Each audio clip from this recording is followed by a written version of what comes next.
Hello बच्चे लोग, तो कैसे हैं आप सभी। तो आज हम स्टार्ट करते हैं बायोलॉजी का वन शॉट वीडियो। फिजिक्स का तो आपका चल ही रहा है, आज से स्टार्ट हो जाएगा आपका बायोलॉजी का वन शॉट वीडियो। और वन शॉट मतलब ऐसा नहीं है कि जल्दी जल्दी में हम लोग कोई चीज़ कंप्लीट कर रहे हैं, है ना। सबसे पहले सर वन शॉट में क्या लेके आ रहे हैं, वन शॉट में हम वो चीज़ लेके आ रहे हैं जो एग्जाम पॉइंट ऑफ व्यू से, बीसीईसी 2024 पॉइंट ऑफ व्यू से बहुत इंपॉर्टेंट है, जिसका वेटेज बहुत ज़्यादा है, जैसे कि सेल बायोलॉजी। तो सेल बायोलॉजी का आज पहला चैप्टर हम लोग स्टार्ट करेंगे, that is cell the unit of life, है ना। तो वो सारे टॉपिक्स आज कवर्ड होंगे या वन शॉट में कवर किया जाएगा, जिसका परसेंटेज वेट जो है बहुत ज़्यादा है बीसीईसी 2024 के अंदर या एग्जाम्स के अंदर, ठीक है। तो आज जो पहला वन शॉट में वीडियो रहेगा आपके सामने दिख रहा है पैनल पे, cell the unit of life.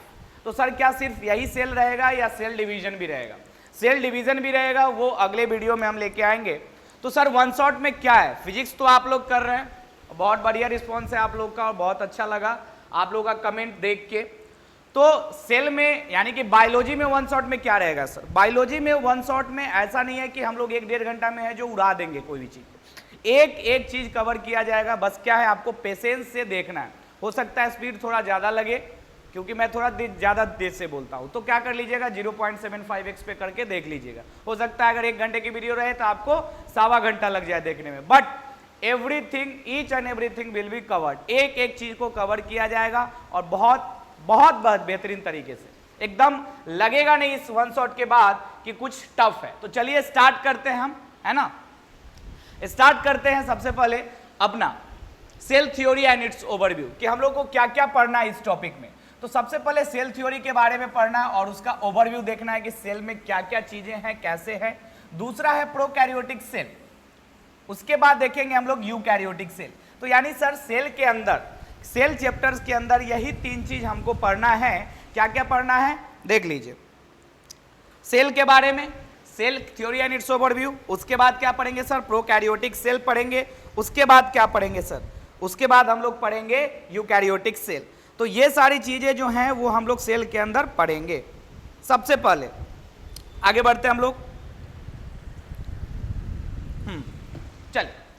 तो एकदम शांति से बैठना है, वन शॉट वीडियो है, स्पीड थोड़ा ज्यादा लगे तो थोड़ा कम स्पीड करके देख लीजिए, एक चीज नहीं समझ में आए उसको रिपीट करके देख लीजिए। बट इसके बाद आपको दोबारा एनसीईआरटी वगैरह पढ़ने की कोई जरूरत नहीं है ना। एकदम फाइनल रिवीजन हो रहा है। सेल अगर पढ़ लिए तो मतलब फाइनल रिवीजन है। अब हम अगर इसको रिवाइज करेंगे तो थ्योरी कभी नहीं पढ़ना पड़ेगा, लगातार सिर्फ क्वेश्चन लगाना पड़ेगा, ठीक है ना। तो चलिए आगे बढ़ते हैं, हम लोग स्टार्ट करते हैं। बहुत ही संक्षिप्त रूप में लिखा हुआ है और एनसीईआरटी का एक एक कोना कवर किया गया है, कुछ भी छोड़ा नहीं गया। तो बस ध्यान पूर्वक पढ़ते रहिए। पहला चीज कि कौन किया डिस्कवरी कौन किया सेल का, सेल किसके द्वारा डिस्कवर किया गया था। तो सबसे पहले आपको पता होना चाहिए कि cell is discovered by Robert Hooke. कौन? Robert Hooke. सेल जो डिस्कवर किया गया था that is by the Robert Hooke. बहुत बढ़िया बात। उसके बाद क्या है कि observed and describe a living cell. आपको पता है कि रॉबर्ट हुक जो थे वो कॉर्क को डिस्कवर किए थे, है ना। कॉर्क को डिस्कवर किए, लिविंग सेल को डिस्कवर नहीं किए थे। कॉर्क होता है नॉन लिविंग। तो सबसे पहले लिविंग सेल को कौन देखा था और कौन डिस्क्राइब किया था? कौन देखा था बच्चा?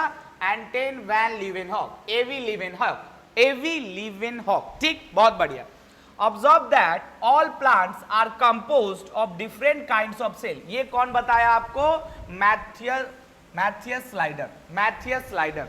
ये बोटनिस्ट थे या जूलॉजिस्ट थे? आप लोग बताइए, ये बोटनिस्ट थे या जूलॉजिस्ट थे? तो आपको पता होना चाहिए कि ये जर्मन बोटनिस्ट थे। कैसे बोटनिस्ट थे?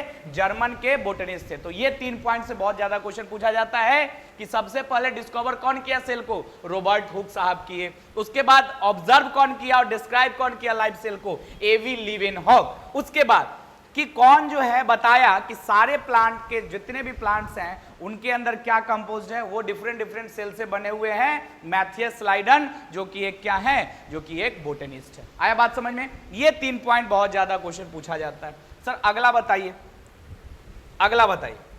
चलिए आगे बढ़ते हैं हम लोग। ये देखिए, ये कुछ सेल के टाइप्स है। जैसे ये हमारा आरबीसी 2 टाइप्स का होता है, स्फेरिकल होता है और बाइकॉनकेव होता है। स्फेरिकल और बाइकॉनकेव।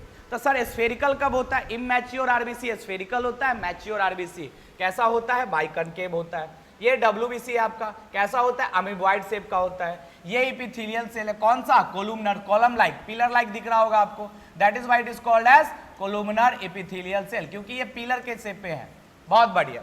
उसके बाद देखिए ये नर्व सेल है। नर्व सेल ब्रांच होता है, बहुत ज्यादा ब्रांचिंग होता है। ये बीच में आपको क्या दिख रहा है? साइटन, ये है साइटन बीच वाला, और ये सारे क्या है? ब्रांचिंग है। ब्रांचिंग दो होते हैं, एक तो एक्सन और दूसरा साइटन, एक तो एक्सन और दूसरा साइटन होता है। इसके बाद ये देखिए प्लांट का कुछ सेल है, ट्रैकिड्स है। क्या ये? ट्रैकिड्स। और ये क्या है? मेसोफिल, जो कि लिविंग सेल होता है, किसके अंदर? लीफ के अंदर। तो ये सारे different different varieties of cell है जिसके बारे में हमको पढ़ना है। चलिए आगे बढ़ते, आगे देखिए सेम चीज लिखा हुआ है आपके लिए, हिंदी लैंग्वेज में भी हम लेके आए हैं कि बहुत बच्चे का शिकायत रहता है कि सर इंग्लिश में समझ नहीं आता है, तो हिंदी में समझ लीजिए। चलिए, found that cell have a thin outer layer membrane, ये कौन बताया था? ये दोनों पॉइंट कौन बताया था? मैथियस स्लाइडन। मैथियस स्लाइडन क्या बोले थे? पीछे चलते हैं हम लोग, ये देखिए मैथियस स्लाइडन साहब क्या बोले थे?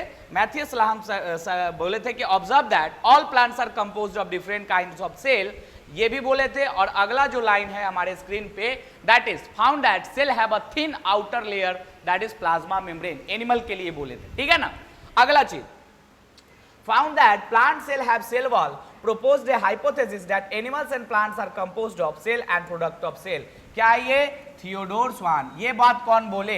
ये बात कौन बोले कि प्लांट जो है, प्लांट के पास एक यूनिक प्रॉपर्टी है। प्लांट के पास क्या है? एक यूनिक प्रॉपर्टी है कि प्लांट के आउटर में प्लाज्मा मेम्ब्रेन के अलावा एक रिजिड सेल वॉल होता है। ये कौन बोला? ये थियोडोर स्वान साहब बोले। ये कौन बोले? थियोडोर स्वान साहब। मतलब सर ये क्या था? ये कुछ हिस्ट्री था अबाउट द सेल। क्या था? ये हिस्ट्री था अबाउट द सेल। आया बात समझ में? तो ये कुछ पॉइंट्स है कि कौन डिस्कवर किया लिविंग सेल को, कौन सबसे पहले लिविंग सेल को डिस्कवर किया, मैथ्यूस स्लाइडन क्या बोले, थियोडोर स्वान क्या बोले। तो ये सारी कुछ पॉइंट्स हैं जो डायरेक्ट क्वेश्चन पूछा जाता है, फर्स्ट पेज ऑफ एनसीईआरटी से आता है। तो ऐसे याद होना चाहिए कि सर कौन सा पॉइंट कहां पे लिखा हुआ था, फर्स्ट पेज में लिखा हुआ था। फोटोजेनिक मेमोरी बनना चाहिए, तभी कोई भी क्वेश्चन आएगा तो छूटेगा ही नहीं। चलिए अगला देखिए, रडल्फ विर्चो साहब क्या बोले कि cell divides and new cells are form from pre existing cell, that is ओमिनिस सेलुला ई सेलुला। ओमिनिस सेलुला ई सेलुला, ये बहुत फेमस टर्म है, ओमिनिस सेलुला ई सेलुला, यानी कि नया सेल कहां से बनता है? पुराने सेल से। नया सेल कहां से डिवाइड होता है? पुराने सेल से। ये कौन बोला? ये एक बहुत ही बढ़िया साइंटिस्ट रडल्फ विर्चो साहब बोले। रडल्फ विर्चो साहब आके बताएं। बाकी जो पिछले साइंटिस्ट थे, कौन? मैथ्यू स्लाइडन और थियोडोर स्वान, वो बस ये बता के चले गए कि एनिमल और प्लांट जो है वो सेल से बना हुआ है और प्लांट के ऊपर एक अच्छा सा सेल बॉल है। लेकिन उनको ये पता नहीं था कि ये सेल बनता कैसे है। ये कौन बताया? ये बताए रडल्फ विर्चो साहब, और वो ये बोले कि नया सेल कहां से बनता है? पुराने सेल के डिवीजन से। बिल्कुल। अब आते हैं हम लोग सेल थ्योरी पे। कहां आते हैं? Cell theory. कि सेल थ्योरी क्या कहता है। देखिए, Schleiden and Schwann formulated the cell theory. Cell theory कौन दिया था? सबसे पहले क्वेश्चन आपसे यही पूछा जाता है कि who proposed the cell theory. आपका आंसर क्या जाएगा बच्चा? Schleiden and Schwann. दो साइंटिस्ट का नाम जाना चाहिए, Schleiden and Schwann formulated the cell theory. बिल्कुल। Rudolf Virchow modified the cell theory, यानी कि स्लाइडन एंड स्वान साहब जो सेल थ्योरी ओरिजिनल में दिए थे उनमें कुछ गलतियां थी, कुछ खामियां थी, जिसको कौन सुधारा? साइंटिस्ट का नाम है रडल्फ विर्चो। इसीलिए हम यहां क्या बोले थे कि बहुत ही इंपॉर्टेंट साइंटिस्ट हैं, बहुत सुधार किए सेल थ्योरी में। बिल्कुल। आगे बढ़ते हैं। Cell theory states that, cell theory क्या बोलता है? सेल थ्योरी क्या बोलता है? सुनिए, all organisms are composed of cell and product of cell. All organisms are composed of cell and product of cell and all cell arises from pre-existing cell. Cell theory दो बात आपको बताता है कि जितने भी लिविंग ऑर्गेनिज्म है, जितने भी लिविंग ऑर्गेनिज्म है वो सारे के सारे सेल से बने हुए हैं। कैसे बने हुए हैं? सेल मटेरियल से बने हुए हैं। और जो सेल है, जो नया सेल बनता है वो कहां से बनता है? Cell division of premier cell, यानी कि प्री एग्जिस्टिंग सेल। जो पुराना सेल है उसके सेल डिवीजन से नया सेल बनता है। दो बात सेल थ्योरी बोलता है। क्या क्या बोलता है भाई? कि पहला चीज कि कि जितने भी लिविंग ऑर्गेनिज्म है, चाहे वो प्लांट हो, चाहे एनिमल हो, या कोई भी हो, आप जानते हैं बैक्टीरिया हो गया, वायरस हो गया, फंगी हो गया, सॉरी वायरस नहीं, बैक्टीरिया हो गया, प्रोटिस्टा हो गया, फंगी हो गया, प्लांट हो गया, एनिमल, जितने भी लिविंग ऑर्गेनिज्म है सारे के सारे सेल से बने हुए हैं। और दूसरा बात क्या बताता है कि नया सेल कहां से आता है? नया सेल आता है पुराने सेल के डिवीजन से। बस यही कुछ चीजें हैं सेल थ्योरी के बारे में कि सेल थ्योरी दिया कौन, उसको मॉडिफाई कौन किया, और सेल थ्योरी बताता क्या है। ये आपके सामने देखिए कितना आसान भाषा में लिखा हुआ है, इसको पैराग्राफ में लिखने की कोई आवश्यकता नहीं है, बिल्कुल 4 पॉइंट में एनसीईआरटी का जो है सेकेंड पेज कवर हो जाता है। चलिए आगे बढ़ते हैं। आगे क्या है कि सारे सेल के पास क्या है? ऑल सेल क्या? ऑल सेल कंटेन, यानी सारे सेल में क्या पाया जाता है? देखिए क्या क्या पाया जाता है। पहला चीज साइटोप्लाज्म, पहला चीज देखिए आप क्या पाया जाता है, पहला ही चीज आपको दिखेगा साइटोप्लाज्म। क्या दिखेगा बच्चा? साइटोप्लाज्म। दूसरा क्या दिखेगा? राइबोसोम। दूसरा दिखेगा राइबोसोम। साइटोप्लाज्म, साइटोप्लाज्म क्या होता है बच्चा? आपको अगर हम बता दें कि ये हमारा सेल है, तो ये हमारा सेल का outer membrane that is cell membrane, और ये रहा हमारा न्यूक्लियस। तो इसके बाद ये जो फ्लूइड मटेरियल है, ये जो इसके बीच में फ्लूइड मटेरियल भरा हुआ होता है, उसको हम लोग क्या बोलते हैं? साइटोप्लाज्म बोलते हैं। क्या बोलते हैं बच्चा? साइटोप्लाज्म। यानी ये सेल, यानी सेल का मेम्ब्रेन, और सेल के मेम्ब्रेन उसके बाद ये बीच में प्रेजेंट होता है न्यूक्लियस, और न्यूक्लियस को छोड़ के और सेल में न्यूक्लियस के मेम्ब्रेन और सेल के मेम्ब्रेन के बीच में जो भी फ्लूइड मटेरियल प्रेजेंट है उसी को हम लोग साइटोप्लाज्म बोलते हैं। आप देख सकते हैं कि semi fluid matrix where cellular activities and chemical reactions occur, यानी कि वो फ्लूइड, वो सेमी फ्लूइड चीज जहां पे केमिकल रिएक्शन सेल के अंदर होगा या बाकी सेल ऑर्गेनेल्स प्रेजेंट होते हैं, उसी को हम लोग साइटोप्लाज्म बोलते हैं। This keeps the cell in living state. Cytoplasm जो है सेल को लिविंग स्टेट में होल्ड करके रखता है। आगे देखिए राइबोसोम क्या है? Non membrane bound organelle seen in cytoplasm, chloroplast, mitochondria and on rough endoplasmic reticulum. यानी राइबोसोम क्या है? राइबोसोम एक सेल ऑर्गेनेल्स है जो कि कहां पाया जाता है? एक तो साइटोप्लाज्म में पाया जाता है, उसके बाद माइटोकॉन्ड्रिया में पाया जाता है, उसके अलावा क्लोरोप्लास्ट में पाया जाता है, और उसके अलावा सबसे फेमस जगह दैट इज इंडोप्लाज्मिक रेटिकुलम पे भी पाया जाता है। तो सर राइबोसोम का काम क्या है? राइबोसोम का काम है प्रोटीन सिंथेसिस। बात समझ में आया? बिल्कुल। आगे देखिए सेल डिफर। अब क्या बोल रहा है कि सेल जो है, cell differs in size, shape and activities. Cell जो है साइज में भी डिफर करता है, बिल्कुल हर एक सेल का साइज अलग अलग होगा, शेप भी अलग होगा। अभी हम देखे थे कुछ ब्रांचिंग था, कुछ इलोंगेटेड था, कुछ स्फेरिकल था, कुछ बाइकनकेव था, कुछ कोलुमनर था, कुछ क्यूबोइडल होता है। तो अलग अलग शेप के सेल्स होते हैं और एक्टिविटीज भी सबका अलग अलग होता है। तो इतने चीजों में सेल एक दूसरे से अलग है। देखिए स्मॉलेस्ट सेल की अगर बात करें, सबसे छोटा सेल, सबसे छोटा सेल की अगर बात करें दैट इज माइकोप्लाज्म। माइकोप्लाज्मा जो है, माइकोप्लाज्मस दैट इज सबसे छोटा सेल है। कितना का है? 0.3 माइक्रोमीटर। एकदम एग्जैक्ट क्वेश्चन पूछता है। Largest isolated single cell, largest isolated single cell कौन है? एग ऑफ ऑस्ट्रिच, ऑस्ट्रिच का अंडा। सबसे बड़ा अगर सेल की बात करें तो एग ऑफ ऑस्ट्रिच, सबसे छोटे सेल की बात करें तो माइकोप्लाज्मा। और लॉन्गेस्ट सेल, बड़ा सेल और लंबा सेल में अंतर होता है। लार्जेस्ट का मतलब होता है सबसे बड़ा और लॉन्गेस्ट का मतलब होता है सबसे लंबा। तो सबसे लंबा सेल कौन होता है? Nerve cell. कौन होता है? Nerve cell. Nerve cell, nerve cell. अगर आरबीसी की बात करें कि आरबीसी का साइज क्या है, तो 7 माइक्रोमीटर, 7 माइक्रोमीटर। तो ये कुछ डाटा है अबाउट द सेल साइज। सबसे छोटा कौन है? माइकोप्लाज्मा। सबसे बड़ा कौन है? Egg of ostrich. सबसे लंबा कौन है? तो नर्व सेल। और आरबीसी का साइज क्या होता है? तो 7 माइक्रोमीटर। तो ये थे सेल के बारे में कुछ पॉइंट जो एज इट इज आपसे क्वेश्चन पूछा जाएगा। आगे देखिए बैक्टीरिया का साइज, देखिए कि बैक्टीरिया का साइज क्या होता है। पीपीएलओ, पीपीएलओ का फुल फॉर्म की अगर बात करें तो pleuro pneumonia like organism. PPLO का अगर फुल फॉर्म आप लोग जानना चाहते हैं तो ये होता है pleuro pneumonia, pneumonia like organism. Pleuro pneumonia like organism PPLO का फुल फॉर्म होता है। इसका साइज क्या होता है बच्चा? 0.1 माइक्रोमीटर, 0.1 माइक्रोमीटर। बात समझ में आया?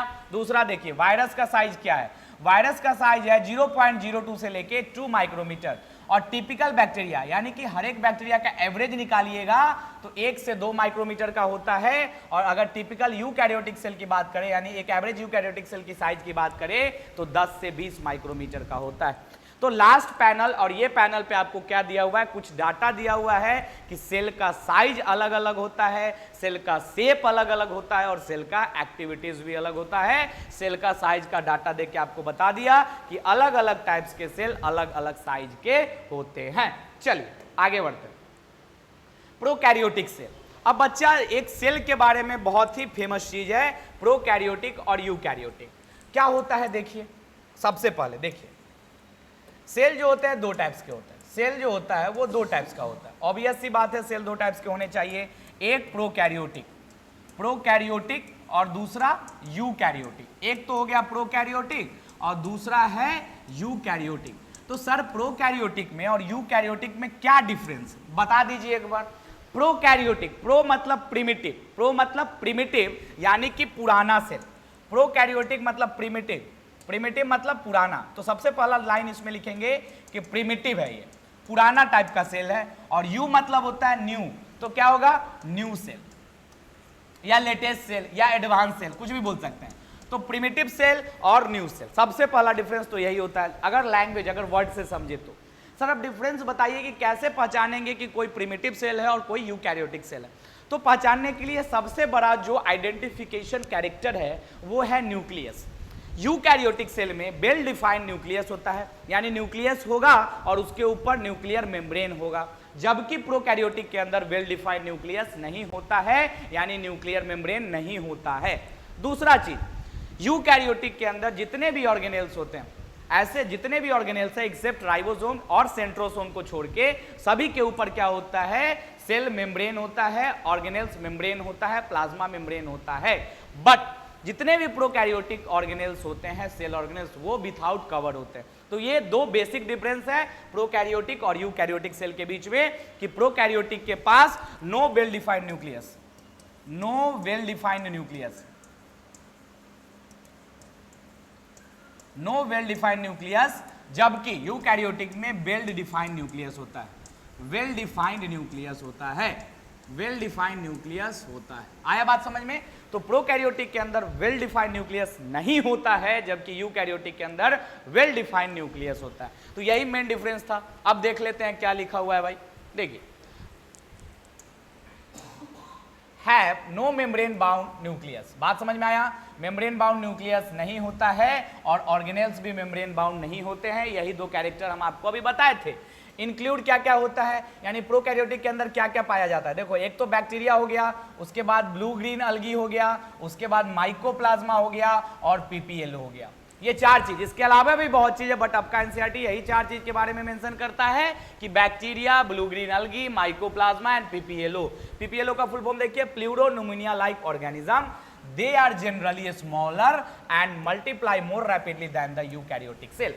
यानी कि जो प्रोकैरियोटिक सेल है उसके पास ना तो मेम्ब्रेन बाउंड न्यूक्लियस होता है और ना ही मेम्ब्रेन बाउंड ऑर्गेनेल्स होते हैं, पहला चीज। दूसरा सर उसका एग्जाम्पल बता दीजिए, bacteria, blue green algae, mycoplasma, PPLO, है ना, ये सारे प्रोकैरियोटिक है। उसके अलावा ये सेल छोटे होते हैं। जनरली जो प्रोकैरियोटिक सेल है वो यूकैरियोटिक से साइज में छोटे होते हैं, बिल्कुल पुराना सेल है, छोटा सेल है और छोटे होते हैं और मल्टीप्लाई ज्यादा करते हैं। आप देखिए वायरस कितना ज्यादा जल्दी से मल्टीप्लाई करता है। अगर बात करेंगे, हम लोग सेल डिवीजन पढ़े थे, तो सेल डिवीजन में दिया गया है कि ईस्ट का जो सेल है ना, ईस्ट का जो सेल है वो या ई कोलाई का सेल है, वो क्या करता है, बहुत फास्ट रैपिडली डिवाइड करता है। दैन ई कोलाई मात्र 20 मिनट में 1 से 2 हो जाता है, जबकि ह्यूमन सेल को अगर डिवाइड करना होगा तो 24 आवर लगेगा। तो आप कंपेयर करके देख सकते हैं कि ई कोलाई मात्र 20 मिनट में डबल कर जाता है, जबकि जो यूकैरियोटिक सेल है, ह्यूमन का सेल है, उसको डिवाइड करने के लिए कितना समय लगता है, उसको डिवाइड करने के लिए 24 आवर की समय लगती है। तो ये था डिफरेंस बिटवीन क्या, यूकैरियोटिक एंड प्रोकैरियोटिक सेल। चलिए आगे देखिए, सेल ऑर्गेनेल्स इन प्रोकैरियोटिक, यानी कि प्रोकैरियोट्स के अंदर कौन कौन से सेल ऑर्गेनेल्स पाए जाते हैं। सेल ऑर्गेनेल्स इन प्रोकैरियोटिक, पहला cell envelope. Cell envelope 3 layer से बना हुआ है। कितने लेयर से बना हुआ है? 3 लेयर। कौन कौन सा लेयर है हम लोग एक बाय एक करके देखेंगे। तो सेल इनवलप, सेल का इनवलप यानी सेल का कवरिंग। प्रोकैरियोटिक में सबसे पहला चीज क्या और सबसे इंपॉर्टेंट चीज भी यही है, cell envelope. Cell envelope 3 layer होता है। पहला लेयर क्या है, देखिए कौन कौन सा लेयर है। It is made up of 3 tightly bound layer. कितने से बना हुआ है? 3 टाइटली बाउंड लेयर से बना हुआ है। पहला लेयर इज ग्लाइकोकैलिक्स। पहला लेयर कौन है?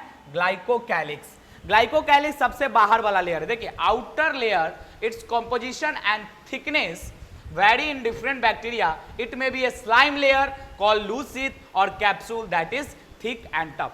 जो सबसे बाहर का सेल मेम्ब्रेन है, सेल इनवलप है, उसको ग्लाइकोकैलिक्स बोलते हैं। और ग्लाइकोकैलिक्स फिर फर्दर 2 पार्ट में डिवाइडेड है। अगर पतला सा लेयर है तो उसको बोलेंगे हम लोग स्लाइम लेयर, और अगर मोटा सा कैप्सूल है तो उसको हम लोग क्या बोलेंगे, मतलब थिक एंड टफ है तो उसको हम लोग कैप्सूल बोल रहे हैं। यानी जो ग्लाइकोकैलिक्स है वो स्लाइम लेयर और कैप्सूल में डिवाइड किया गया। कैप्सूल कब बोलेंगे उसको? जब वो थिक होगा और टफ होगा। और स्लाइम लेयर कब होगा? जब वो थिन होगा और स्मूथ होगा। बात समझ में आया? चल आगे बढ़ते हैं। अगला इसका पार्ट क्या है? अगला है सेल वॉल। पहला था ग्लाइकोकैलिक्स, उसके बाद है हमारा सेल वॉल। पहला था ग्लाइकोकैलिक्स, अब है सेल वॉल। क्या है? पहला था ग्लाइकोकैलिक्स, अब है सेल वॉल। सेल वॉल क्या है? Middle layer. जो ग्लाइकोकैलिक्स था वो आउटर लेयर। अगर बात की जाए, पीछे आके देखते हैं हम लोग, अगर बात की जाए सेल इनवलप की, कि सर सेल इनवलप क्या क्या होता है?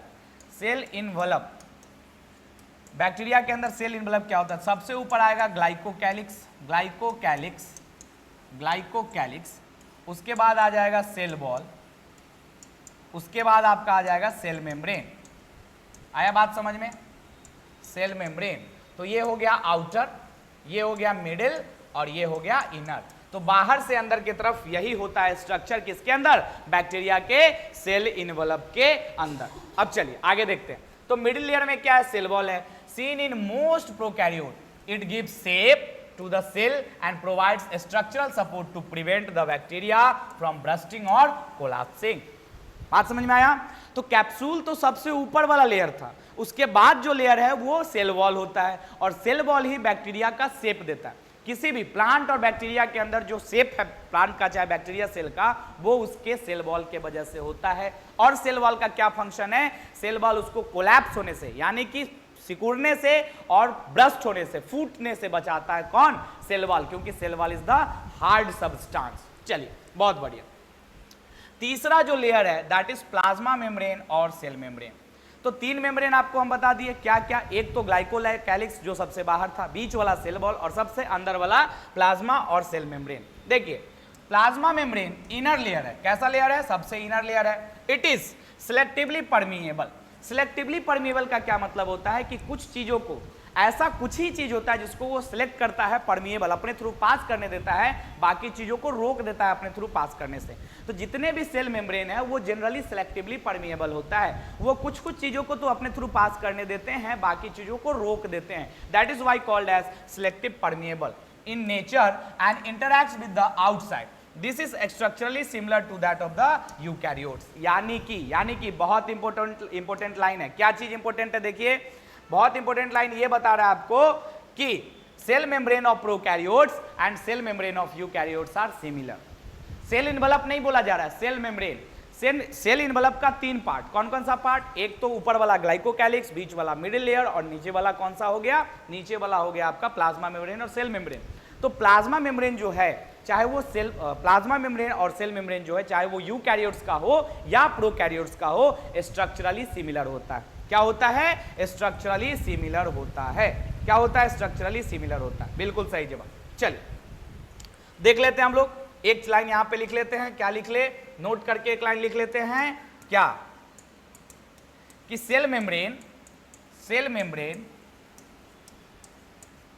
Of prokaryotes, cell membrane of prokaryotes and eukaryotes, cell membrane of prokaryotes and eukaryotes are structurally similar. कैसा सिमिलर होता है? Structurally similar, structure wise similar होता है cell membrane of prokaryotes and eukaryotes. आपको एकदम कंठस्थ रहना है इस चीज को लेकर। चलिए आगे बढ़ते हैं। Based on the types of cell envelope, cell envelope के टाइप पे कितने टाइप्स के बैक्टीरिया होते हैं? 2 टाइप्स के। Based on the types of cell envelope and response to gram staining develop by the gram, scientist का नाम है ग्राम। बैक्टीरिया कितने टाइप्स के हैं? 2 टाइप्स के। सेल इनवलप के बेसिस पे और स्टेनिंग के बेसिस पे, ग्राम जो स्टेन किए थे उसके बेसिस पे जो है वो बैक्टीरिया 2 टाइप्स का, एक ग्राम पॉजिटिव और दूसरा ग्राम निगेटिव। यानी ग्राम के द्वारा जो स्टेन हो गया बैक्टीरिया उसको ग्राम पॉजिटिव बोल दिए, और जो स्टेन नहीं हो पाया, स्टेन मतलब कलर होता है, स्टेन मतलब कलर होता है, डाई के थ्रू अगर कलर किए बैक्टीरिया के ऊपर कलर आ गया तो वो ग्राम पॉजिटिव, अगर नहीं आया तो ग्राम निगेटिव। देखिए ग्राम पॉजिटिव, ग्राम पॉजिटिव किसको बोलेंगे? Take up and retain the gram stain, जो स्टेन ले लिया अपने ऊपर कलर को रख लिया उसको हम लोग ग्राम पॉजिटिव बोल दिए, और जो स्टेन नहीं लिया gram negative, they do not retain the gram stain, जो अपने ऊपर स्टेन को नहीं रख पाया, जो कलर नहीं हो पाया उसको हम लोग क्या बोल दिए? ग्राम निगेटिव बैक्टीरिया। बिल्कुल सही बात। चलिए आगे देखते हैं। दूसरा जो स्ट्रक्चर है, पहला क्या था? सेल इनवलप, पहला सेल ऑर्गेनेल क्या था? Cell envelope. दूसरा जो सेल ऑर्गेनेल्स है बैक्टीरिया के अंदर या प्रोकैरियोट्स के अंदर, that is mesosome and chromatophores, mesosomes and chromatophores. Membranous structure है, मेम्ब्रेन से बना हुआ स्ट्रक्चर है। मतलब अगर हम बोल दे, मान लीजिए कि ये है आपका ग्लाइकोकैलिक्स, दूसरा लेयर ये है ग्लाइकोकैलिक्स, ये सॉरी एक सेकेंड, कलर का खेल है, एक सेकेंड। पहला है ग्लाइकोकैलिक्स, दूसरा है आपका मिडिल सेल वॉल, और तीसरी की अगर बात कर दी जाए ये है आपका प्लाज्मा मेम्ब्रेन। क्या है? ये है आपका प्लाज्मा मेम्ब्रेन। तो ये प्लाज्मा मेम्ब्रेन जो है उसी का अगर इस तरीके का स्ट्रक्चर डेवलप हो जाए उसी को हम लोग क्या बोलेंगे? मीजोजोम। तो ऊपर वाला क्या था? ये था ग्लाइकोकैलिक्स, ये था सेल वॉल, और ये है प्लाज्मा मेम्ब्रेन। तो प्लाज्मा मेम्ब्रेन के मॉडिफिकेशन, इसके मॉडिफिकेशन के वजह से ही क्या बनता है? Mesosomes and chromatophores, that is why it is called as membranous structure. कैसा स्ट्रक्चर? मेम्ब्रेन से बना हुआ स्ट्रक्चर। किसके मेम्ब्रेन? Cell membrane. कौन सा सेल मेम्ब्रेन? बैक्टीरिया का जो सेल एनवेलप का इनर मोस्ट पार्ट था उसके मेम्ब्रेनस स्ट्रक्चर मॉडिफिकेशन के वजह से जो बनता है उसको हम लोग मीजोजोम्स और क्रोमैटोफोर्स बोलते हैं। आया बात समझ में? चलिए अब देखिए मीजोजोम्स क्या होता है? Is a formed by the infolding of plasma membrane. बात समझ में आया? प्लाज्मा मेम्ब्रेन ऐसे था, वो अंदर की तरफ फोल्डिंग कर लिया, अंदर की तरफ फोल्डिंग करके क्या बना दिया? एक स्ट्रक्चर बना दिया जिसको हम लोग मीजोजोम बोलते हैं। Includes vesicles, tubules and lamella. Vesicles, tubule and lamina, यानी कि जो मीजोजोम्स है उसका 3 तरह का स्ट्रक्चर होता है। मीजोजोम्स 3 तरीके के स्ट्रक्चर में रहते हैं। मीजोजोम्स, एक सेकेंड, मीजोजोम्स जो है वो 3 तरह के स्ट्रक्चर में पाए जाते हैं। पहला कौन सा स्ट्रक्चर है? पहला कौन सा? वेसाइकल्स, वेसाइकल्स के फॉर्म में रहता है, वेसाइकल्स के फॉर्म में। दूसरा जो है टिब्यूल के फॉर्म में रहता है, और तीसरा जो है लैमेली के फॉर्म में रहता है, लैमेली।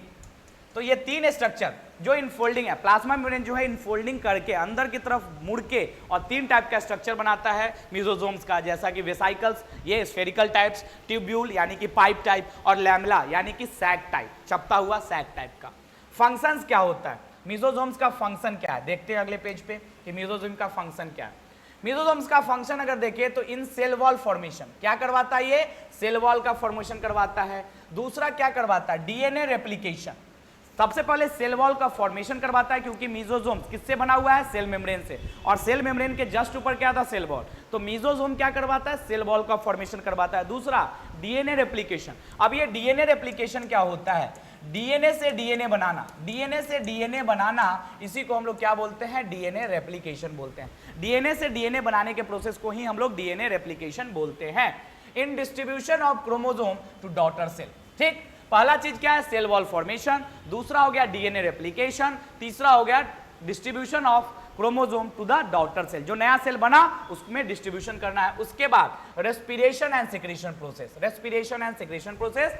तो ये सारे फंक्शंस है किसके? मीजोजोम्स के। ये जो 4-5 फंक्शन दिया हुआ है वो मीजोजोम्स का फंक्शन दिया हुआ है, आपको एकदम याद होना चाहिए। To increase the surface area of plasma membrane and enzymatic content. अब आपको पता है कि एक सीधा लाइन खींच दे और उसी के जगह पे इस तरीके का बना दे तो क्या होगा?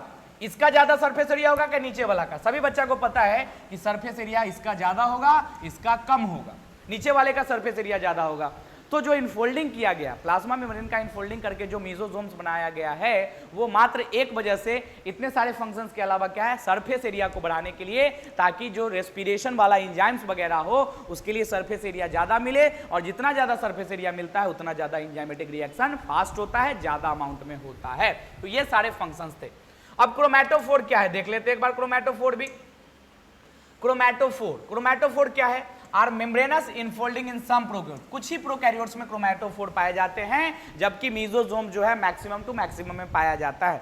मीजोजोम्स और क्रोमैटोफोर दोनों का दोनों प्लाज्मा मेम्ब्रेन के इनफोल्डिंग के इनवैजिनेशन के वजह से बना है, लेकिन मीजोजोम्स ज्यादा फंक्शन करवाता है और मैक्सिमम बैक्टीरिया में पाया जाता है, बट क्रोमैटोफोर कुछ ही बैक्टीरिया में पाए जाते हैं इन some prokaryotes. Example cyanobacteria, cyanobacteria यानी इसको हम लोग ब्लू ग्रीन अलगी भी बोलते हैं, BGA, साइनोबैक्टीरिया यानी कि ब्लू ग्रीन अलगी भी बोल सकते हैं। दे कंटेन्स पिगमेंट, ये जो क्रोमैटोफोर है इसके अंदर क्या होता है, पिगमेंट होता है which is required for the photosynthesis. बात समझ में आया? तो मोटा मोटी आपको याद क्या रखना है कि mesosomes involved in respiration and chromatophore involved in photosynthesis because they contain pigments. Blue green अलगी कैसा होता है, ग्रीन कलर का होता है, और कोई भी चीज ग्रीन है इसका मतलब उसमें क्लोरोफिल प्रेजेंट है, और अगर क्लोरोफिल प्रेजेंट है तो इसका मतलब सनलाइट के प्रेजेंस में वो क्या करेगा, वो करेगा फोटोसिंथेसिस। तो ये जो ग्रीन कलर साइनोबैक्टीरिया के अंदर आया वो किसके वजह से आया, यही क्रोमैटोफोर की वजह से आया, क्योंकि इसी क्रोमैटोफोर्स के अंदर क्या पाए जाते हैं, ग्रीन पिगमेंट्स पाए जाते हैं, जिसके वजह से ब्लू ग्रीन अलगी क्या करेगा, फोटोसिंथेसिस करेगा, जबकि वो प्लांट है भी नहीं। बात समझ में आया? तो जो ये मीजोजोम्स है वो भी इनफोल्डिंग से बना हुआ है, जो क्रोमैटोफोर है वो भी इनफोल्डिंग से बना हुआ है। मीजोजोम सारे बैक्टीरिया में होते हैं, क्रोमैटोफोर्स कुछ बैक्टीरिया में होते हैं, लाइक ब्लू ग्रीन अलगी, क्योंकि क्रोमैटोफोर के अंदर क्या होता है, पिगमेंट होता है, और पिगमेंट क्या करवाता है, फोटोसिंथेसिस करवाता है। चलिए आगे बढ़ते हैं। अगला क्या है, तीसरा स्ट्रक्चर न्यूक्लियोइड। पहला क्या था, मेम्ब्रेन की, किसके बारे में हम लोग पढ़ रहे हैं, प्रोकैरियोट्स के अंदर क्या पाए जाते हैं, कुछ सेल ऑर्गेनेल्स पाए जाते हैं, उसी के बारे में हम लोग एक एक करके स्टडी कर रहे हैं। सबसे पहले उसके सेल इनवेलप के बारे में पढ़ लिए, उसके बाद उसका जो प्लाज्मा मेम्ब्रेन था, सेल मेम्ब्रेन था, उससे बनाया गया स्ट्रक्चर जो मॉडिफिकेशन था, that is mesosomes and chromatophore पढ़ लिए। तीसरा जो है न्यूक्लियोइड। न्यूक्लियोइड क्या है, प्रोकैरियोट का न्यूक्लियस है। प्रोकैरियोट के पास एक well defined membrane bound nucleus तो होता नहीं है, बट न्यूक्लियर कंटेंट होता है, न्यूक्लिक एसिड वगैरह होता है। वो कैसे होता है, कहां होता है, उसी स्ट्रक्चर को हम लोग कहां पढ़ेंगे, न्यूक्लियोइड्स के अंदर। देखिए, it is formed of non membranous naked मतलब कि बिना मेम्ब्रेन का circular genomic DNA, single chromosomes और genetic material and protein. Many bacteria have a small circular DNA plasmid outside the genomic DNA. It gives some unique phenotypic character, example assistance to antibiotic to the bacteria. बात समझ में आया? यानी कि दो types के DNA अंदर present होता है, किसके अंदर, अगर बात करें बैक्टीरिया का या प्रोकैरियोट्स का, तो दो टाइप्स का न्यूक्लियस इसके पास होता है। न्यूक्लियस तो होता है नहीं, न्यूक्लियस लाइक स्ट्रक्चर। एक तो आपका मेन न्यूक्लियोइड, एक तो आपका मेन हो गया न्यूक्लियोइड जो सर्कुलर जीन है। कैसा है, circular genomic DNA, single chromosome, एक क्रोमोसोम है। बात समझ में आया? इस तरीके का रहता है, इस तरीके का आप देखेंगे, ठीक। तो ये मेन डीएनए था प्रोकैरियोट्स का। इसके अलावा भी जो एक डीएनए होता है जिसको हम लोग क्या बोलते हैं, प्लाज्मिड बोलते हैं। देखिए, ये प्लाज्मिड क्या है, एक्स्ट्रा क्रोमोसोमल डीएनए, ये मेन डीएनए नहीं है, ये एक्स्ट्रा क्रोमोसोमल डीएनए है। कुछ बैक्टीरिया में पाया जाता है, और जिस भी बैक्टीरिया में प्लाज्मिड होगा, एक्स्ट्रा क्रोमोसोमल न्यूक्लियस होगा या डीएनए होगा, उसमें एक्स्ट्रा कुछ ना कुछ प्रॉपर्टी तो होगा ही। और जो बैक्टीरिया में ये प्लाज्मिड वगैरह होते हैं, उसमें एक्स्ट्रा प्रॉपर्टी के नाम पे क्या होता है कि वो बैक्टीरिया एंटीबायोटिक के रेजिस्टेंट होता है, यानी एंटीबायोटिक रेजिस्टेंट जीन उसके अंदर प्रेजेंट होता है due to the presence of this plasmid DNA. यानी बैक्टीरिया के अंदर एक्चुअल में न्यूक्लियस नहीं होता, बट दो टाइप्स का न्यूक्लियर स्ट्रक्चर होता है, एक तो न्यूक्लियोइड, दूसरा plasmid. Nucleoid main DNA, plasmid extra chromosomal DNA. इसको लिख लेते हैं। देखिए, बैक्टीरियल जेनेटिक मटेरियल, ठीक है। एक तो आपका हो गया न्यूक्लियोइड और दूसरा हो गया प्लाज्मिड। एक तो हो गया न्यूक्लियोइड और दूसरा हो गया प्लाज्मिड। एक तो न्यूक्लियोइड हो गया और दूसरा प्लाज्मिड हो गया। न्यूक्लियोइड क्या है, मेन डीएनए, और प्लाज्मिड क्या है, extra chromosomal DNA, extra chromosomal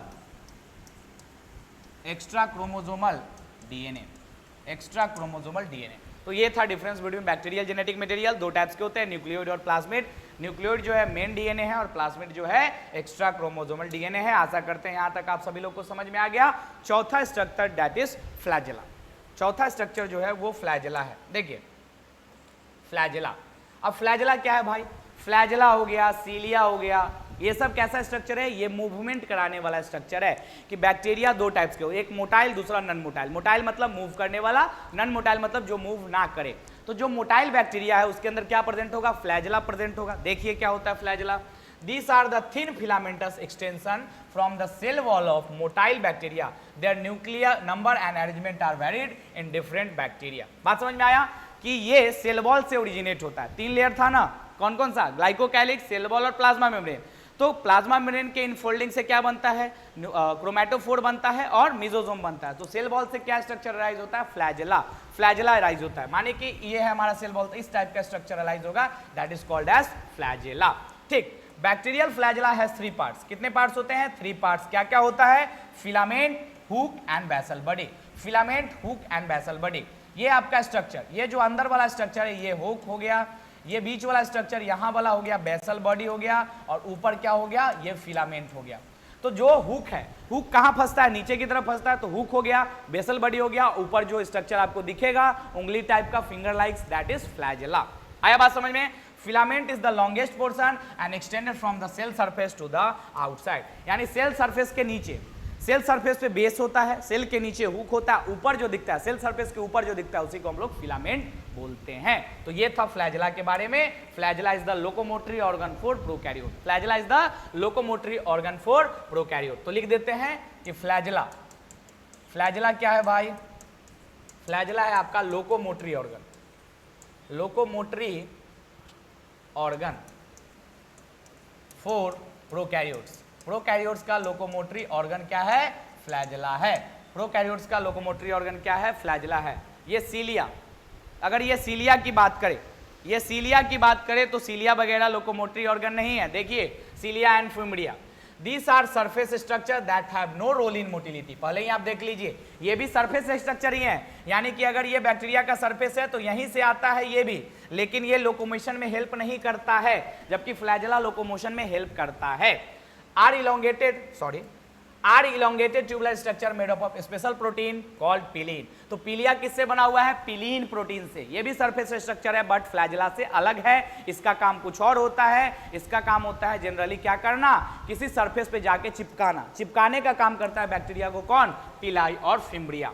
fimbria are small bristle like fibre. Bristle मतलब होता है कि ब्रश में जो तार होता है ना, ब्रश के ऊपर जो तार होता है उसको ब्रिसल बोलते हैं। Sprouting out of the cell in some bacteria, they help to attach the bacteria to rock और its stems and also the host tissue.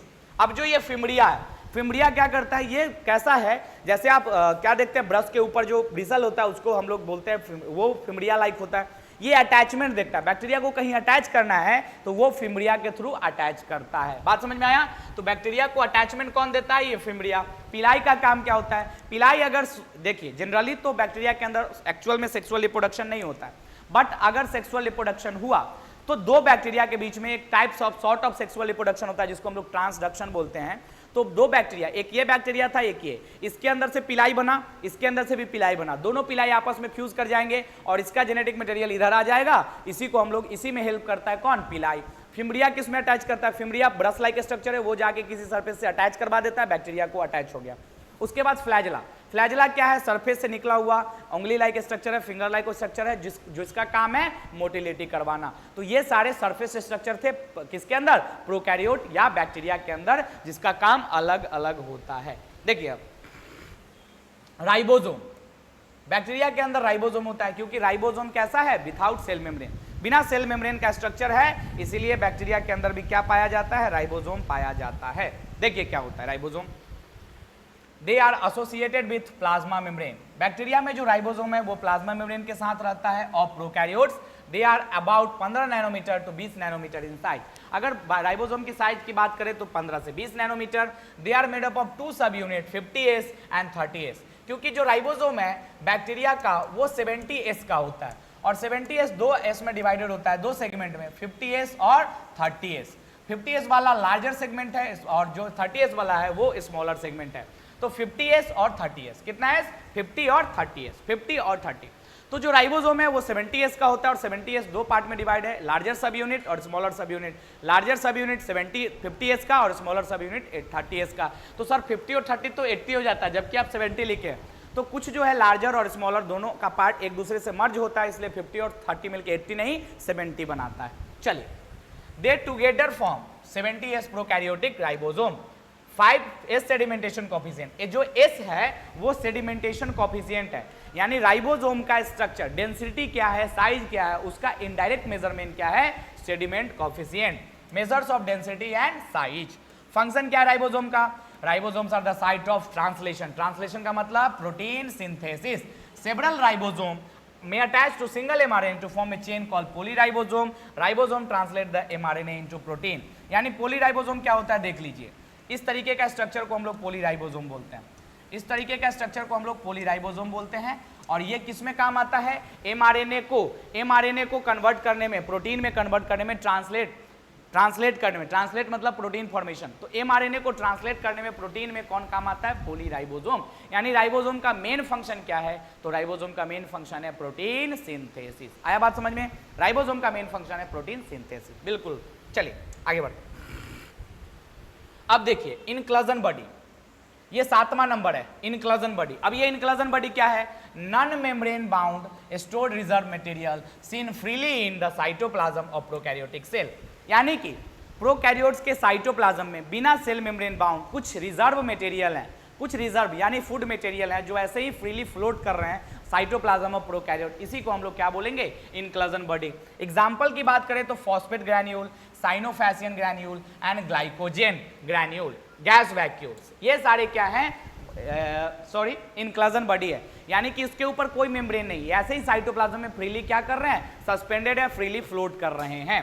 Gas vacuoles are found in blue green, purple green photosynthetic bacteria. तो gas vacuoles कहाँ पाया जाता है, blue green bacteria में पाया जाता है और फोटोसिंथेटिक बैक्टीरिया में। गैस वैक्यूल्स, गैस यानी कि उसमें क्या प्रेजेंट होगा, atmospheric gas like O2 CO2 present होंगे, तो वो कहाँ पाए जाएंगे, जो बैक्टीरिया क्या करेगा, फोटोसिंथेसिस, जैसे कि ब्लू ग्रीन और purple and green photosynthetic bacteria. तो जो भी फोटोसिंथेटिक बैक्टीरिया है उसके अंदर क्या पाया जाएगा, उसके अंदर पाया जाएगा गैस वैक्यूल्स। तो this are the example of inclusion body. और यहाँ पे आके हमारा खत्म होता है क्या चीज, कि प्रोकैरियोट्स के अंदर कौन कौन सा सेल ऑर्गेनेल्स पाया जाता है। आया बात समझ में, बिल्कुल। अब हम स्टार्ट करेंगे यूकैरियोटिक सेल। तो आपको समझ में आ गया होगा, आपको याद हो गया होगा कि प्रोकैरियोटिक सेल के अंदर सबसे पहले कि सेल के बारे में ओवरव्यू लेना है, कि सेल को कौन डिस्कवर किया, कौन साइंटिस्ट क्या बोले, सेल थ्योरी क्या बताता है, सेल थ्योरी को मॉडिफाई कौन किया। उसके बाद सेल का ओवरव्यू लेना है कि सेल का साइज अलग अलग होता है, सेल का शेप अलग अलग होता है, कोई सेल बड़ा होता है, कोई सेल सबसे छोटा होता है ना। उसके बाद आएंगे हम लोग प्रोकैरियोटिक यूकैरियोटिक सेल पे। प्रोकैरियोटिक और यूकैरियोटिक में डिफरेंस क्या है, तो सर प्रोकैरियोटिक में न्यूक्लियस जो होता है नहीं होता है, मेम्ब्रेन बाउंड न्यूक्लियस नहीं होता है, जबकि यूकैरियोटिक के अंदर मेम्ब्रेन बाउंड न्यूक्लियस होता है। दूसरा, सर जो भी सेल ऑर्गेनेल्स है प्रोकैरियोट्स के अंदर वो भी न्यूक्लियस, वो भी मेम्ब्रेन बाउंड नहीं है, जबकि यूकैरियोटिक के अंदर जो भी सेल ऑर्गेनेल्स आएंगे वो मेम्ब्रेन बाउंड आएंगे। उसके अलावा देखिए हम लोग प्रोकैरियोट्स के अंदर कौन कौन सा सेल ऑर्गेनेल्स आता है। स्टार्ट कहाँ से किए थे, सेल इनवलप से, उसके बाद क्रोमैटोफोर पढ़े, फ्लैजेला पढ़े, फिम्ब्रिया पढ़े, पिलाई पढ़े, इनक्लूजन बॉडी पढ़े, है ना। तो this are the cell organelles that are found in किसके अंदर पाया जाता है, प्रोकैरियोट्स या बैक्टीरिया के अंदर पाया जाता है। Then we will move to the eukaryotic cell। तो यहां तक आपको समझ में आ गया होगा, है कि नहीं, यहां तक आप लोगों को समझ में आ गया होगा, ये लग रहा है, ये लग रहा है, आया बात समझ में, ये लग रहा है कि यहां तक आप लोगों को समझ में आ गया होगा। चलिए आगे करते हैं यूकैरियोटिक सेल पे। They have cell walled, they have well organized membrane bound nucleus and organelles। Main difference ही यही था भाई, यूकैरियोटिक और प्रोकैरियोटिक का मेन ही डिफरेंस यही था कि यूकैरियोटिक के अंदर मेम्ब्रेन बाउंड न्यूक्लियस और सेल ऑर्गेनेल होता है, जबकि प्रोकैरियोट के अंदर ऐसा कुछ भी नहीं होता है। आया बात समझ में, बिल्कुल। चलिए आगे देखते हैं। Presence of membrane gives clear compartmentalisation of the cytoplasm. Membrane होने के वजह से साइटोप्लाज्म का भी कंपार्टमेंटाइजेशन हुआ है, मतलब डिवीजन हो रखा है, किसके वजह से, मेम्ब्रेन होने के वजह से। चलिए आगे देखते हैं। Their genetic material is organised into chromosomes, they have complex locomotory and cytoplasmic structure. तो ये प्रोकैरियोट से थोड़ा सा डिफरेंट है यूकैरियोट में, कि यूकैरियोट्स के अंदर यूकैरियोट्स के अंदर वेल डिफाइंड न्यूक्लियस होता है, मेम्ब्रेन बाउंड न्यूक्लियस होता है, मेम्ब्रेन बाउंड सेल ऑर्गेनेल्स होते हैं, उसके अंदर क्या होता है, clear cut compartmentalisation of cytoplasm होता है, उसका जो जेनेटिक मटेरियल है वो क्रोमोसोम में कन्वर्ट हो जाता है, और दे have complex locomotory and cytoskeletal structure. उसके पास जो लोकोमोटरी ऑर्गन है वो सिलिया और फ्लैजेला टाइप नहीं है, उसके अंदर खुद का सेल के अंदर साइटोस्केलेटन स्ट्रक्चर होता है जो सेल के स्ट्रक्चर को मेंटेन करे और सेल के मोटिलिटी को भी मेंटेन करे। चलिए आगे देखते हैं। सबसे पहले अब यूकैरियोटिक सेल को दो पार्ट में डिवाइड करेंगे हम लोग, प्लांट सेल और एनिमल सेल, क्योंकि प्लांट सेल भी यूकैरियोटिक है और एनिमल सेल भी क्या है, यूकैरियोटिक है।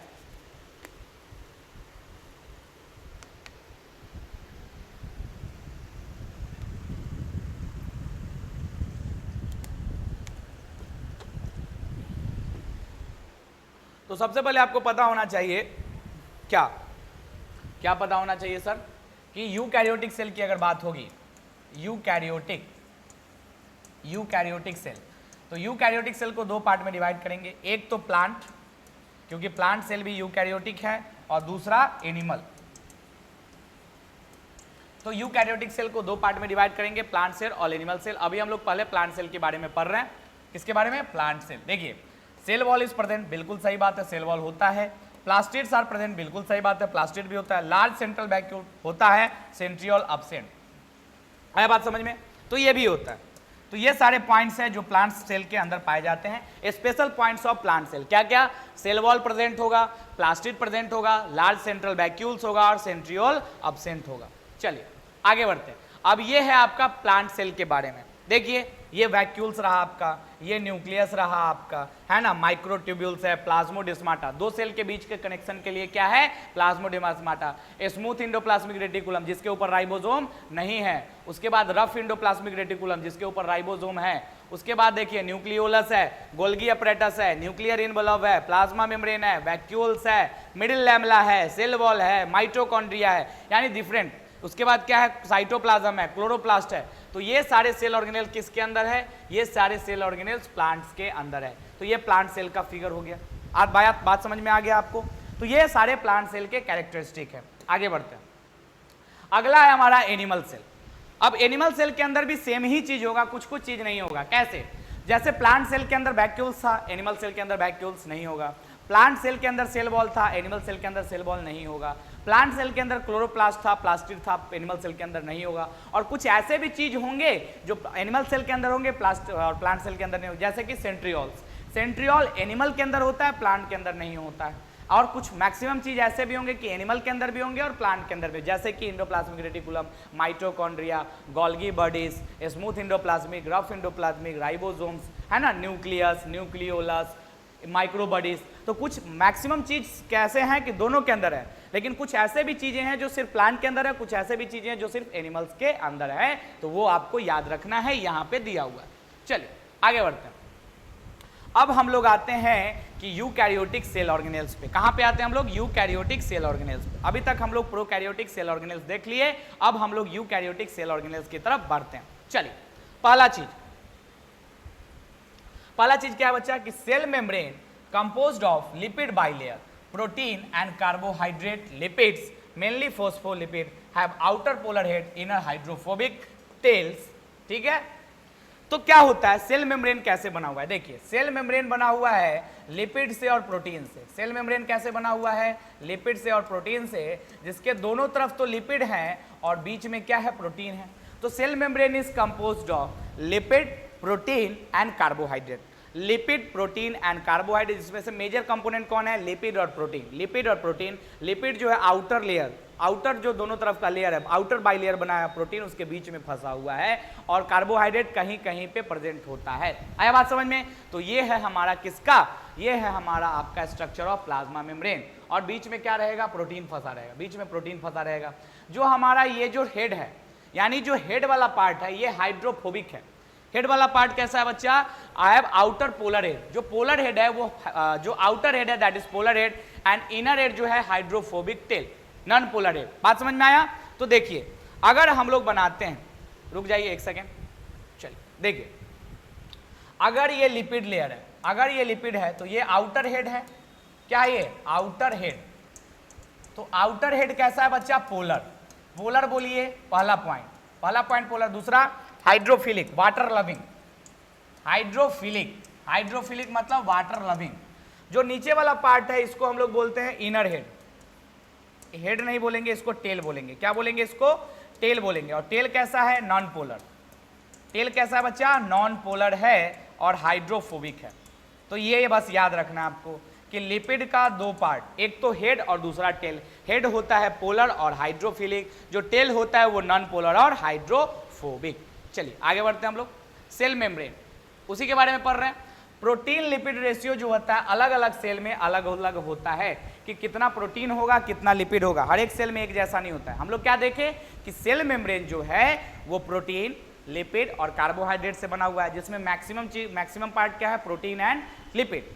तो प्रोटीन और लिपिड का जो रेशियो है अलग अलग सेल में अलग अलग होता है। अगर आरबीसी की बात करें, किसकी बात करें, ह्यूमन आरबीसी की, तो ह्यूमन आरबीसी के अंदर 52% प्रोटीन होता है और 40% लिपिड होता है। ह्यूमन आरबीसी के सेल मेम्ब्रेन के अंदर 52% प्रोटीन और 40% लिपिड होता है। 52% प्रोटीन और 40% क्या होता है, लिपिड होता है। चलिए, based on ease of extraction. अब ये था प्रोटीन का, किसका बात, लिपिड का बात। अब प्रोटीन कैसा होता है, तो ईज ऑफ एक्सट्रैक्शन, कि सेल में से किसको हम खींच सकते हैं आसानी से, उसके बेसिस पे दो टाइप्स के प्रोटीन होते हैं। एक कैसा प्रोटीन होता है, एक तो होता है इंटीग्रल प्रोटीन, एक होता है इंटीग्रल प्रोटीन और दूसरा होता है पार्टली और टोटली ब्रेडेड, सॉरी ये हो गया इंटीग्रल प्रोटीन, और दूसरा होता है पेरिफेरल प्रोटीन। कैसा होता है, इंटीग्रल, और दूसरा होगा पेरिफेरल। अब देखिए ये प्लाज्मा मेम्ब्रेन है, ये प्लाज्मा मेम्ब्रेन के बारे में बात हो रही है। तो ये जो आपको दिख रहा है दैट इज, ये क्या है, ये है आपका फोस्फोलिपिड यानी लिपिड है, नीचे भी क्या है, लिपिड है। अब ये सारे, ये इंटीग्रल प्रोटीन है, कुछ प्रोटीन यहाँ पे है, ये सारे क्या है, शुगर है। देखिए ये जो आपको दिख रहा है शुगर है, ये क्या है, पेरिफेरल प्रोटीन है। यानी कि सरफेस पे जो प्रोटीन होगा उसको पेरिफेरल प्रोटीन बोलेंगे, और मेम्ब्रेन के बीच में धंसा हुआ प्रोटीन को हम लोग क्या बोलेंगे, इंटीग्रल प्रोटीन बोलेंगे। आया बात समझ में, या नहीं आया? तो देखिए यहीं से देखते हैं। मान लीजिए कि ये हमारा है फोस्फोलिपिड, ये हमारा क्या है, फोस्फोलिपिड। देखिए एक सेकेंड, हाँ अब देखिए कुछ प्रोटीन होंगे ऐसे यहाँ पे धसे होंगे, यहाँ पे धसे होंगे, और कुछ प्रोटीन यहाँ होगा। तो ये जो प्रोटीन है इसको बोलेंगे हम लोग इंटीग्रल प्रोटीन, क्योंकि इसको निकालना आसान नहीं है, ये मेम्ब्रेन के बीच में फंसा हुआ है। बात समझ में आया? और ये है पेरिफेरल प्रोटीन, ये है पेरिफेरल प्रोटीन, पेरीफेरी पे है, सरफेस पे है तो पेरिफेरल प्रोटीन। अब लग रहा है आपको समझ में आ गया होगा। जो बाहर है उसको पेरिफेरल प्रोटीन, और जो धंसा हुआ है फोस्फोलिपिड के बीच में फंसा हुआ है उसको हम लोग बोलेंगे इंटीग्रल प्रोटीन। चलिए आगे बढ़ते हैं। प्रोटीन लिपिड रेशियो, ये तो सेम ही चीज है जो अभी हम लोग देखे हैं। आगे देखिए, हाँ फ्लूइड मोसाइक मॉडल कि सेल मेम्ब्रेन कैसा दिखता है, यही ऐसा ही क्यों दिखता है, इसको कौन दिया? तो सेल मेम्ब्रेन को बहुत सारे साइंटिस्ट अपने अपने अकॉर्डिंग दिए थे कि ऐसा होगा सेल मेम्ब्रेन, ऐसा होगा, लेकिन सबसे फेमस क्या है, fluid mosaic model. Proposed by, किसके द्वारा प्रपोज किया गया था? Singer and Nicolson. किसके द्वारा प्रपोज किया गया था? सिंगर एंड निकोलसन साहब। ठीक है। द क्वासी फ्लूइड का मतलब होता है सेमी फ्लूइड यानी सेमी सॉलिड स्ट्रक्चर भी है। Nature semi solid, quasi fluid बोलेंगे या सेमी सॉलिड बोलिए या सेमी फ्लूइड बोलिए, सेमी सॉलिड ही चलिए लिखते हैं, सेमी सॉलिड या सेमी फ्लूइड। चलिए, of enables the lateral movement of protein with in the overall bilayer. अब अगर ये फ्लूइड नेचर है, सॉलिड नेचर है, यही अलाउ करता है कि बाइलेयर जो हमारा फोस्फोलिपिड है उसके बीच में प्रोटीन का मूवमेंट। एक तरह अगर सॉलिड होता, अगर कोई चीज सॉलिड है तो क्या उसके बीच में घूम सकते हैं? क्या नहीं। लिक्विड फेज में एक जगह से दूसरे जगह घूम सकते हैं। तो वही बोल रहा है कि quasi fluid nature of lipid enables lateral movement of, lateral मतलब साइड वाइज, आगे पीछे की मूवमेंट को अलाउ करता है। कौन? ये हमारा quasi fluid nature of lipid. Ability to move within the membrane is measured as is fluidity, कि मेम्ब्रेन के अंदर कितना ज्यादा प्रोटीन लैटरल मूवमेंट शो करता है, इसी को हम लोग फ्लूइडिटी ऑफ मेम्ब्रेन बोलते हैं। आ गया होगा बात समझ। चलिए आगे देख, फंक्शंस कि सेल मेम्ब्रेन का फंक्शन क्या है। पहला, transportation of molecule. Cell membrane transport करता है मॉलिक्यूल को outer to inner, inner to outer. Cell के, ये अगर सेल है तो सेल से बाहर की तरफ और बाहर से अंदर की तरफ, यही हुआ ट्रांसपोर्टेशन। ठीक है। The membrane is selectively permeable to some molecule present on either side of it. बाहर की तरफ और अंदर की तरफ सेलेक्टिव परमिएबल होगा, हर एक चीज को अपने तरफ से जाने नहीं देगा। कुछ चीज को अलाउ करेगा, कुछ चीज को अलाउ नहीं करेगा, इसीलिए इसको सिलेक्टिव परमिएबल बोलते हैं। चलिए, due to the fluid nature the plasma membrane can be help in cell growth, formation of intercellular junction, secretion, endocytosis and cell division. तो ये सारे फर्दर एक्शंस, जैसे कि कौन कौन सा अदर फंक्शन है, cell growth, formation of intercellular junction, उसके बाद सिक्रेशन, उसके बाद एंडोसाइटोसिस और सेल डिवीजन। तो ये सारे फंक्शंस है किसके, सेल वॉल के, cell membrane, sorry cell membrane का फंक्शन है ये सारा, क्या क्या, और ये सारे फंक्शन किसके वजह से हैं, ये सारे के सारे फंक्शन जो हैं वो सेल मेम्ब्रेन के फ्लूइडिटी के वजह से, क्वासी फ्लूइड नेचर के वजह से है। अगर सेल मेम्ब्रेन सॉलिड होता तो ऐसा कुछ नहीं हो पाता। चलिए आगे देखते हैं टाइप ऑफ ट्रांसपोर्ट। ट्रांसपोर्ट कितने टाइप्स के होते हैं, देखिए पैसिव ट्रांसपोर्ट। पैसिव ट्रांसपोर्ट का मतलब movement of molecule across the membrane from higher to lower concentration without expenditure of energy. ठीक है, तो ट्रांसपोर्ट दो टाइप्स का होता है ना। पैसिव ट्रांसपोर्ट कितने टाइप्स के होते हैं अभी देखेंगे। पहला तो पैसिव ट्रांसपोर्ट है। पैसिव ट्रांसपोर्ट का मतलब जिसमें एनर्जी की रिक्वायरमेंट नहीं हो, जिसमें एनर्जी की रिक्वायरमेंट नहीं हो और मेम्ब्रेन के थ्रू इधर अगर हाई कंसंट्रेशन है, इधर अगर लो कंसंट्रेशन है, तो हाई कंसंट्रेशन से लो कंसंट्रेशन की तरफ मॉलिक्यूल जाए without the expenditure of energy. High concentration से लो कंसंट्रेशन की तरफ कोई भी चीज जाता हो बिना एनर्जी के खपत के, तो हम लोग बोलेंगे कि ये क्या है, पैसिव ट्रांसपोर्ट है। दो टाइप्स के होते हैं, एक तो हो गया आपका सिंपल डिफ्यूजन और दूसरा आपका हो गया osmosis. Simple diffusion, sorry osmosis नहीं, ओस्मोसिस तो इसी टाइप ऑफ सिंपल डिफ्यूजन। तो सिंपल डिफ्यूजन क्या है कि movement of neutral solute across the membrane. Neutral जिस पे कोई भी चार्ज नहीं हो वो अगर मेम्ब्रेन से आर पार करता है तो वैसे ट्रांसपोर्ट को हम लोग सिंपल डिफ्यूजन बोलेंगे। और ओस्मोसिस जो टर्म है वो वाटर के लिए होता है। Movement of water by diffusion across the membrane is called as osmosis. तो सिंपल डिफ्यूजन का ही टर्म जो है ओस्मोसिस है। अगला चीज क्या आपका, polar molecules can not pass through the non polar lipid bilayer so they require membrane और कैरियर प्रोटीन। बात समझ में आया क्यों? देखिए अब हमारा जो पोलर पार्ट था, हेड जो हमारा लिपिड था उसका दो पार्ट था, एक तो पोलर ऊपर वाला और नीचे नॉन पोलर। तो कोई भी पोलर सब्सटेंस जब ऊपर से नीचे की तरफ आएगा तो क्या होगा, नीचे नॉन पोलर है ऊपर पोलर है, तो नॉन पोलर और पोलर एक दूसरे को पास नहीं करने देता है। तो जो पोलर सब्सटेंस है, जो न्यूट्रल सब्सटेंस है वो तो पास कर जाएगा लाइक वाटर, लेकिन जो पोलर सब्सटेंस है यानी जिसके ऊपर चार्ज है वो पास नहीं करता है। तो उसके लिए क्या चाहिए, मेम्ब्रेन के बीच में टनल चाहिए। क्या चाहिए, टनल, ताकि क्या करा दे, उसको पास करा दे बिना कोई रुकावट के। That is why this is called as channel protein और टनल प्रोटीन। जो पोलर मॉलिक्यूल है उसको मेम्ब्रेन से पास कराने के लिए क्या चाहिए, एक कैरियर चाहिए, एक टनल चाहिए, एक चैनल चाहिए। That is called as tunnel protein और कैरियर प्रोटीन और चैनल प्रोटीन। आया बात समझ में? दूसरा देखिए, अब जो है सेल वॉल, अब किसके बारे में बात हो रही है, सेल वॉल के। प्लांट के लिए, अगर प्लांट होगा तो सेल वॉल होगा। नॉन लिविंग कैसा है, नॉन लिविंग है, रिजिड स्ट्रक्चर है, टफ स्ट्रक्चर है, outer plasma membrane of fungi and plants. यानी अगर ये प्लाज्मा मेम्ब्रेन है तो उसके ऊपर क्या होता है, उसके ऊपर होता है आपका सेल वॉल। यानी ये सेल वॉल है और नीचे प्लाज्मा मेम्ब्रेन है। तो प्लाज्मा मेम्ब्रेन के बाहर क्या प्रेजेंट होता है, सेल वॉल। सेल वॉल के अंदर प्लाज्मा मेम्ब्रेन होता है, प्लाज्मा मेम्ब्रेन के अंदर सेल वॉल नहीं होता है। सेल वॉल के अंदर प्लाज्मा मेम्ब्रेन होता है। Algal cell wall made up of cellulose, galactose, mannans and mineral like calcium carbonate. In other plant cell wall is consist of cellulose, hemicellulose, pectins and proteins. तो जो अलगी का cell wall है वो कैसे बना हुआ है, सेलुलोज से, गैलेक्टन से, मैनन से एंड कैल्शियम कार्बोनेट से। एकदम याद रखना है ये चीज को। अगला प्लांट का जो सेल है वो कैसे बना हुआ है, cellulose, hemicellulose, pectin and protein. याद रहेगा कि अलगी का सेल वॉल कैसे बना हुआ है, cellulose, galactans, mannans and calcium carbonate. जबकि प्लांट का सेल वॉल किस चीज से बना हुआ है, cellulose, hemicellulose, pectin and protein. बात समझ में आ गया? चल बहुत बढ़िया। आगे देखिए, सेल वॉल के बारे में ही बताया जा रहा है, किसका, प्लांट के बारे में। ऑब्वियस सी बात है, cell wall of young plant, cell primary cell wall is capable of growth, gradually diminishes as the cell mature and the secondary cell wall is formed to the inner side of the tumor middle। बात समझ में आया कि cell wall दो types के होते हैं। अगर सेल नया बनेगा तो प्राइमरी सेल वॉल, और सेल जैसे जैसे मैच्योर होगा तो सेल वॉल भी मैच्योर होगा और वो सेकेंडरी सेल वॉल की तरफ बनेगा। बात समझ में आया? तो जो प्राइमरी सेल वॉल होता है वो ग्रोथ करता है, क्योंकि इनिशियल है तो इनिशियली सेल को ग्रो करना है तो वो भी ग्रो करेगा।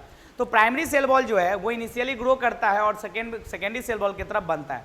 जो प्राइमरी सेल वॉल है वो तो बाहर रहता है, प्राइमरी सेल वॉल बाहर रहता है, ये रहा प्राइमरी सेल वॉल। और सेकेंडरी सेल वॉल जो होता है, प्राइमरी सेल वॉल और सेकेंडरी सेल वॉल जो है वो प्राइमरी सेल वॉल के अंदर होता है। तो प्राइमरी सेल वॉल बाहर की तरफ होता है और वो अपने अंदर सेकेंडरी सेल वॉल को बनाता है, यही चीज लिखा हुआ है, ठीक। Secondary wall is formed on the inner side toward the membrane. Middle lamella is layer containing calcium pectate which glues the neighboring cell together. Cell wall and middle lamella may be traversed by the plasmodesmata connect the cytoplasm of the neighboring cell. देखिए हम बनाते हैं कुछ चीज, एकदम समझ में आ जाएगा। देखिए दो सेल बना रहे हैं हम, ठीक।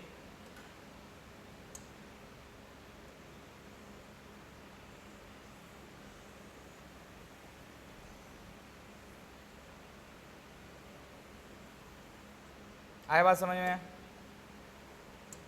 हाँ,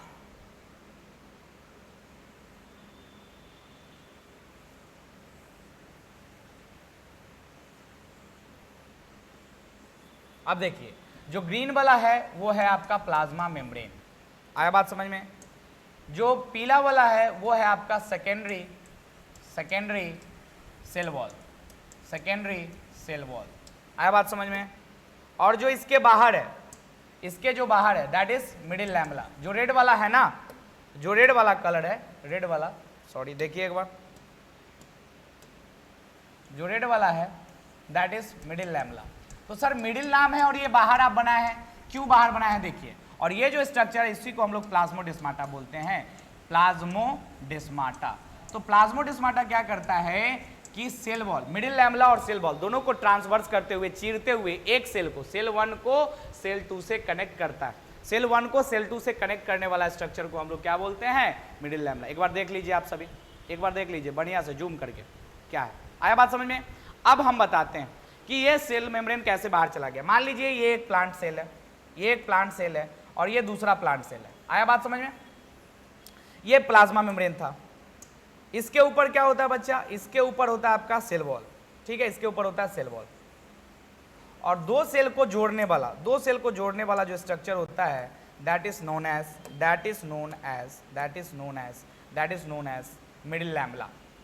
एज मिडिल लैमेला। इसीलिए आप जब किसी दो सेल को बनाइएगा तो मिडिल लैमेला आपको बाहर दिखेगा, बाहर की तरफ दिखेगा, जबकि वो मिडिल लैमेला क्या होता है? दो सेल के बीच में होता है। बाकी सभी सेल को क्या करता है? चारों तरफ से सेल होगा ना, ये तो दो ही बनाया, बाकी चारों तरफ से सेल होगा और हर एक चारों तरफ से सेल के हर एक दो सेल को क्या करेगा? जोड़ के रखेगा, इसीलिए इसको बोलते हैं मिडिल लैमेला। तो ये जो ग्रीन वाला स्ट्रक्चर है इसको हम लोग बोलेंगे मिडिल लैमेला। क्या बोलेंगे बच्चा? Middle lamella. ये किससे बना हुआ है? कैल्शियम पेक्टेट से, कैल्शियम पेक्टेट। तो ये थोड़ा सा जानने वाला चीज था कि क्या होता है। अब पीला वाला क्या है बच्चा? अंदर वाला, अगर पीला वाला की बात की जाए तो दैट इज आपका प्लाज्मा मेम्ब्रेन, और अगर बाहर वाला रेड वाले की बात की जाए तो सेल वॉल। अब समझ में आ गया होगा, अब लग रहा है समझ में आ गया। एक बार आप देख लीजिए इसको, एक बार सभी लोग गौर से देखेंगे इसको कि अब समझ में आया कि नहीं। अब आ गया होगा पक्का, अब आ गया। दोनों सेल को एक बार देखिए ध्यान से, अब समझ में आ जाएगा।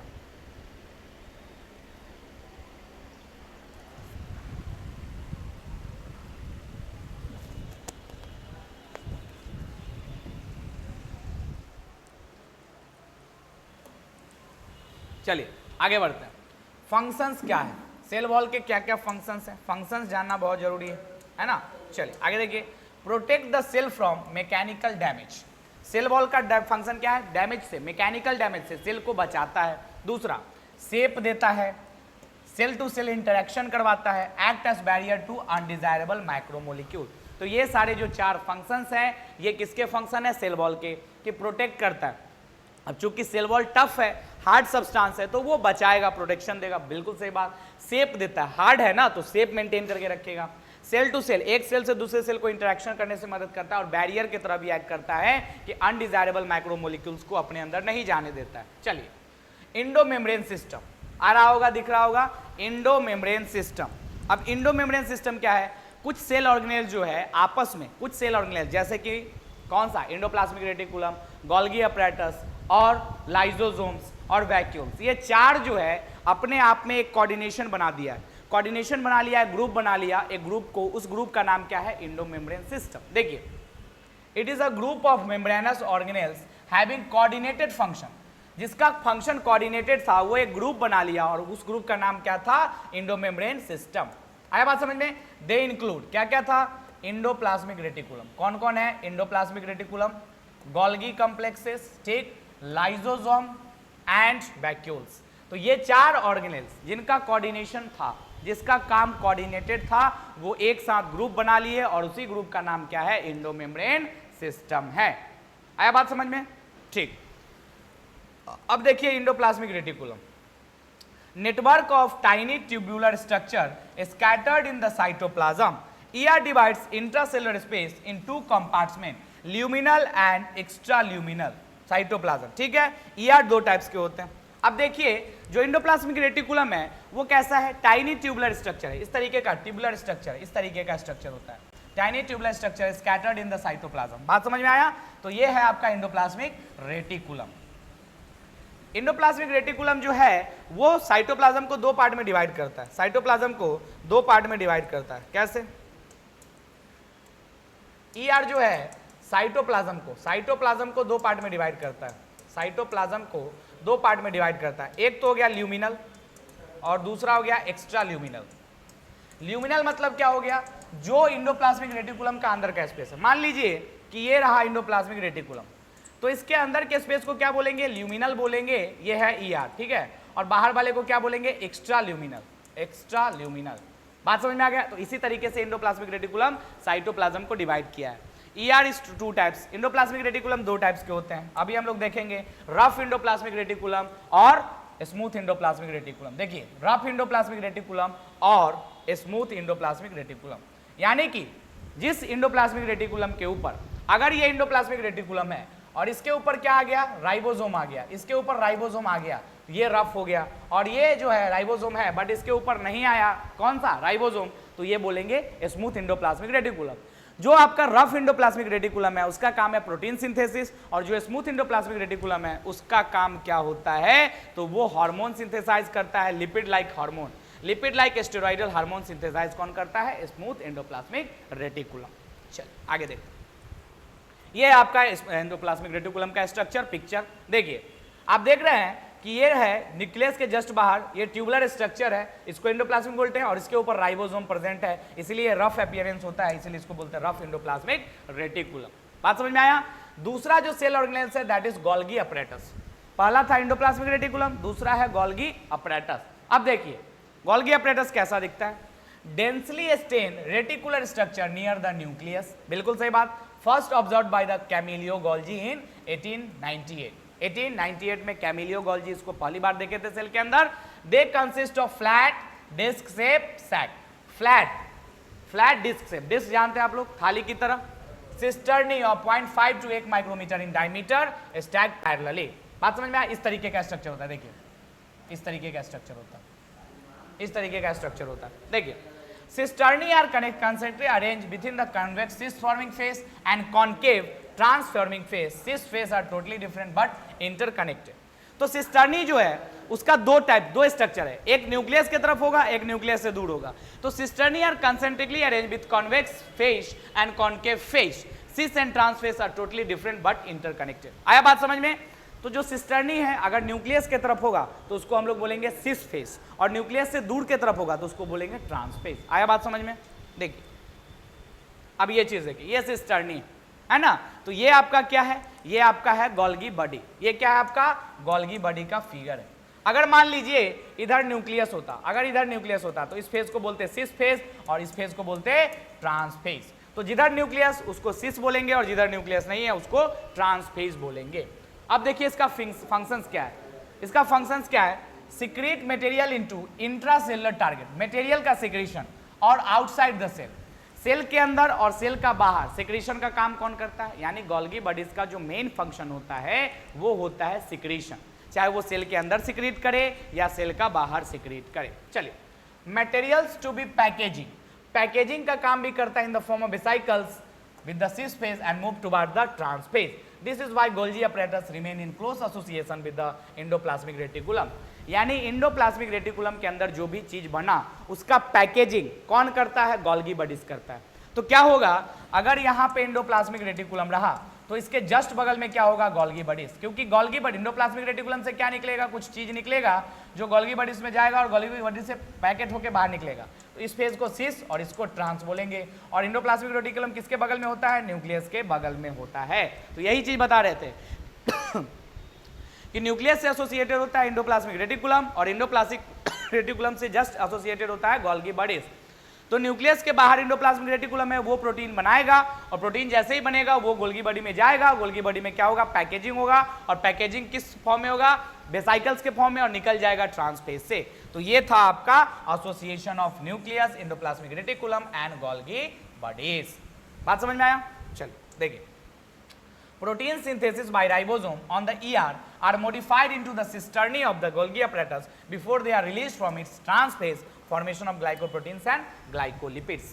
बात समझ में आया? देखिए थोड़ा सा इसको समझते हैं, मान लीजिए ये न्यूक्लियस है। क्या है ये? न्यूक्लियस। अब न्यूक्लियस से जो एसोसिएटेड स्ट्रक्चर होता है, देखिए ये आपका क्या है?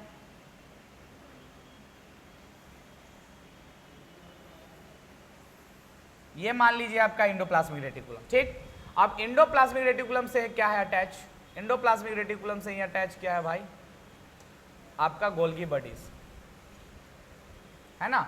इंडोप्लाज्मिक रेटिकुलम से ही अटैच है आपका गोल्गी बॉडीज। तो ये रहा गोल्गी बॉडीज, ये रहा इंडोप्लाज्मिक रेटिकुलम और ये रहा आपका न्यूक्लियस, ठीक है। अब क्या होगा कि इंडोप्लाज्मिक रेटिकुलम के क्या कहा जाता है? इंडोप्लाज्मिक रेटिकुलम पे पाया जाता है आपका राइबोसोम। अब यहां से क्या होगा? यहां से अब क्या होगा? कुछ प्रोटीन बन के निकला, वो किधर गया? वो गया गोल्गी बॉडीज में। गोल्गी बॉडीज में पैकेज हुआ, पैकेज बन के क्या निकला? ये निकला, जिसको हम लोग वेसाइकल्स बोलते हैं, जिसको हम लोग क्या बोलेंगे? वेसाइकल्स। तो ये फेज कौन सा है? सिस। और ये फेज कौन सा है? ट्रांस। तो यही बोल रहा है कि न्यूक्लियस के बगल में होता है इंडोप्लाज्मिक रेटिकुलम, इंडोप्लाज्मिक रेटिकुलम में होगा प्रोटीन मैन्युफैक्चरिंग और उसका जो पैकेजिंग होगा वो गोल्गी बॉडीज के अंदर होगा। और गोल्गी बॉडीज में जाएगा कैसे? सिस फेज से जाएगा और पैकेज होकर वेसाइकल्स के फॉर्म में निकलेगा बाहर थ्रू द ट्रांसफेज। पूरा का पूरा यही थ्योरी आपके पिछले 3-4 पेज में लिखा हुआ था। कोशिश करते हैं, आशा करते हैं कि आपको समझ में आ गया होगा। इससे ज्यादा सिंपल वे में समझाने की प्रयास नहीं की जा सकती है। चलिए आगे बढ़ते हैं। देखिए अगला जो चीज है, अगला जो सेल ऑर्गेनेल है दैट इज लाइसोसोम। अगला जो सेल ऑर्गेनेल है दैट इज लाइसोसोम। आया बात समझ में? Lysosome, these are membrane bound vesicular structure formed by the process of packaging in the Golgi apparatus। Lysosomes vesicle contains almost all types of hydrolytic enzymes, जैसे कि hydrolase हो गया, lipase हो गया, प्रोटीएज हो गया, कार्बोहाइड्रेज हो गया। They are activated at acidic pHs, they digest carbohydrate, protein, lipid and nucleic acid. यानी कि this are membrane bound vesicular structure form by the process of packaging in Golgi apparatus. यानी कि Golgi apparatus में जो अभी packaging हुआ था किसका? जो भी प्रोटीन बन के गया था इंडोप्लाज्मिक रेटिकुलम से, कहा गया था? गोल्गी बॉडी में। अब गोल्गी बॉडी में जो पैकेजिंग हुआ वो पैकेजिंग जब बल के बाहर निकला उसी को हम लोग लाइसोसोम बोलेंगे। अब लाइसोसोम्स में क्या होता है? जितने भी हाइड्रोलाइटिक एंजाइम्स होते हैं सभी के सभी प्रेजेंट होते हैं, जैसे कि हाइड्रोलेज, लाइपेज, प्रोटीएज और कार्बोहाइड्रेट। ये सारे एंजाइम्स क्या करेंगे? सारे डिग्रेड करेंगे। जितने भी कार्बोहाइड्रेट हो गया, प्रोटीन हो गया और लिपिड हो गया, सबको डिग्रेड करेगा। और ये एक्टिवेट कब होगा? एसिडिक पीएच पे एक्टिवेट होगा। चलिए आगे देखते हैं। वैक्यूल्स, वैक्यूल्स क्या होता है? वैक्यूल्स जो होता है जनरली प्लांट के अंदर होता है, ये खाली होता है अंदर से, प्लांट के अंदर होता है। Membrane bound space found in the cytoplasm. It contains water, sap, excretory products and other material not useful for the cell. यानी आप समझ सकते हैं कि प्लांट सेल का कूड़ेदान है। जो भी चीज प्लांट सेल के अंदर यूजफुल नहीं है वो कहाँ स्टोर होता है? वैक्यूल्स के अंदर स्टोर होता है। देखिए क्या क्या? Water, sap, excretory substance and other material not useful for the cell. जो भी चीज यूजफुल नहीं है प्लांट के लिए वो सारे के सारे कहाँ स्टोर होते हैं? वैक्यूल्स के अंदर स्टोर किए जाते हैं। कहाँ स्टोर किए जाते हैं? वैक्यूल्स के अंदर स्टोर किए जाते हैं। आया बात समझ में? वैक्यूल्स के अंदर स्टोर किए जाते हैं। जो वैक्यूल्स का मेम्ब्रेन होता है, जो वैक्यूल्स का मेम्ब्रेन होता है वो सिंगल मेम्ब्रेन होता है और उसको हम लोग क्या बोलेंगे? टोनोप्लास्ट। तो वैक्यूल्स जो है सिंगल मेम्ब्रेन बाउंड स्ट्रक्चर है जिसको हम लोग टोनोब्लास्ट बोलेंगे। Vacuoles can occupy 90% volume of the cell in plant cell. तो वैक्यूल्स जनरली तो प्लांट ही सेल में होता है, एनिमल सेल में एब्सेंट होता है, और प्लांट सेल में 90% स्पेस को ऑक्यूपाई करता है। मतलब समझिए कि प्लांट सेल का जो भी पार्ट है वो जनरली तो वैक्यूल से ही बना हुआ है। चलिए आगे देखते हैं, एक सेकेंड ज्यादा आगे चला गया। हाँ, in plants the tonoplast facilitates the transportation of ions and other material against concentration gradient into the vacuole since their concentration is higher in vacuoles than in cytoplasm. In amoeba the contractile vacuole helps for excretion. यानी ये जो vacuoles है plants के अंदर, ये जो vacuoles है ये क्या करता है, लोअर कंसंट्रेशन से हायर कंसंट्रेशन की तरफ आयंस को भेजता है, यानी कि अगेंस्ट द कंसंट्रेशन ग्रेडियंट काम करता है। साइटोप्लाज्म से चीजें उठा के अगेंस्ट द कंसंट्रेशन ग्रेडियंट कहां भेजेगा, तो किसके अंदर, वैक्यूल्स के अंदर। ठीक है, अमीबा में क्या होता है, एक कॉन्ट्रैक्टाइल वैक्यूल होता है। अमीबा के अंदर क्या होता है, गैस वैक्यूल, ये सॉरी वैक्यूल नहीं है, उसके अंदर एक अलग टाइप का वैक्यूल है जिसको हम लोग कॉन्ट्रैक्टाइल वैक्यूल बोलेंगे, जिसका काम क्या है, excretion. In many cells food vacuoles form by engulfing the food particles. और फूड वैक्यूल्स किसके अंदर पाया जाता है, प्रोटिस्टा के अंदर। यानी कि तीन चीज यहां पे आपको पढ़ने को मिला, प्लांट के अंदर वैक्यूल्स होता है, अमीबा के अंदर कॉन्ट्रैक्टाइल वैक्यूल्स होता है, और प्रोटिस्टा के अंदर कौन सा वैक्यूल्स होता है, फूड वैक्यूल्स होता है। आगे बढ़ते हैं, माइटोकॉन्ड्रिया। अब माइटोकॉन्ड्रिया जानते हैं आप लोग, power house of the cell. Mitochondria is known as power house of the cell, क्योंकि ऑक्सीडेशन कहां होता है फूड का, माइटोकॉन्ड्रिया के अंदर ही होता है। अब माइटोकॉन्ड्रिया और क्लोरोप्लास्ट, इसके बाद हम लोग क्लोरोप्लास्ट पढ़ेंगे। तो माइटोकॉन्ड्रिया और chloroplast double membrane bound structure है। कैसा है, डबल मेम्ब्रेन बाउंड स्ट्रक्चर है। देखिए mitochondria are clearly visible only when stain, जब स्टेन करेंगे तभी दिखेगा।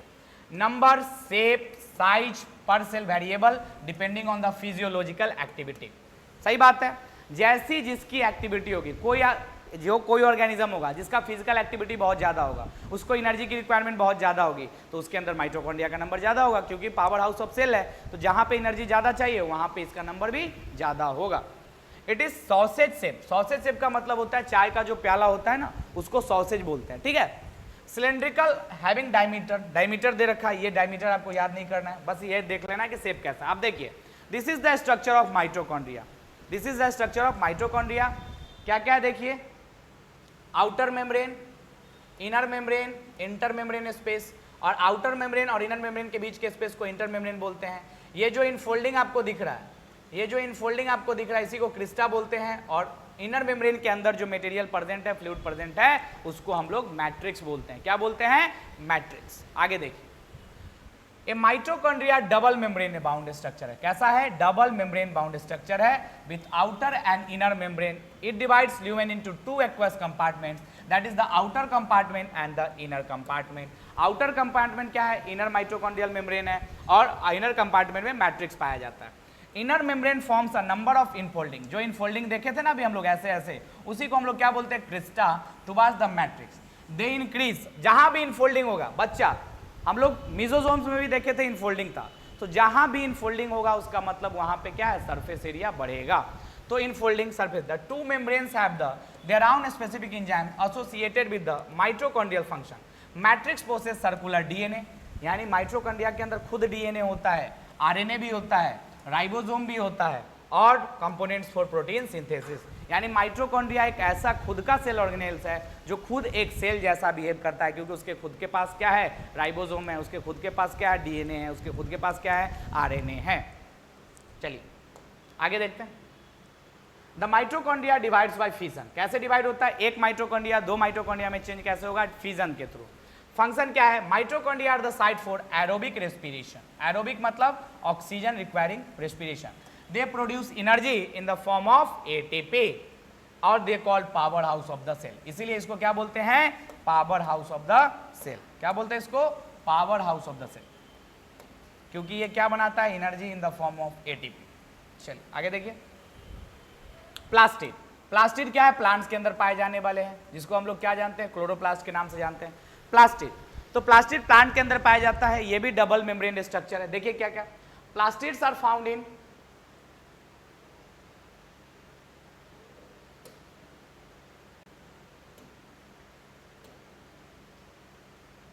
एक सेकेंड रुक जाइए,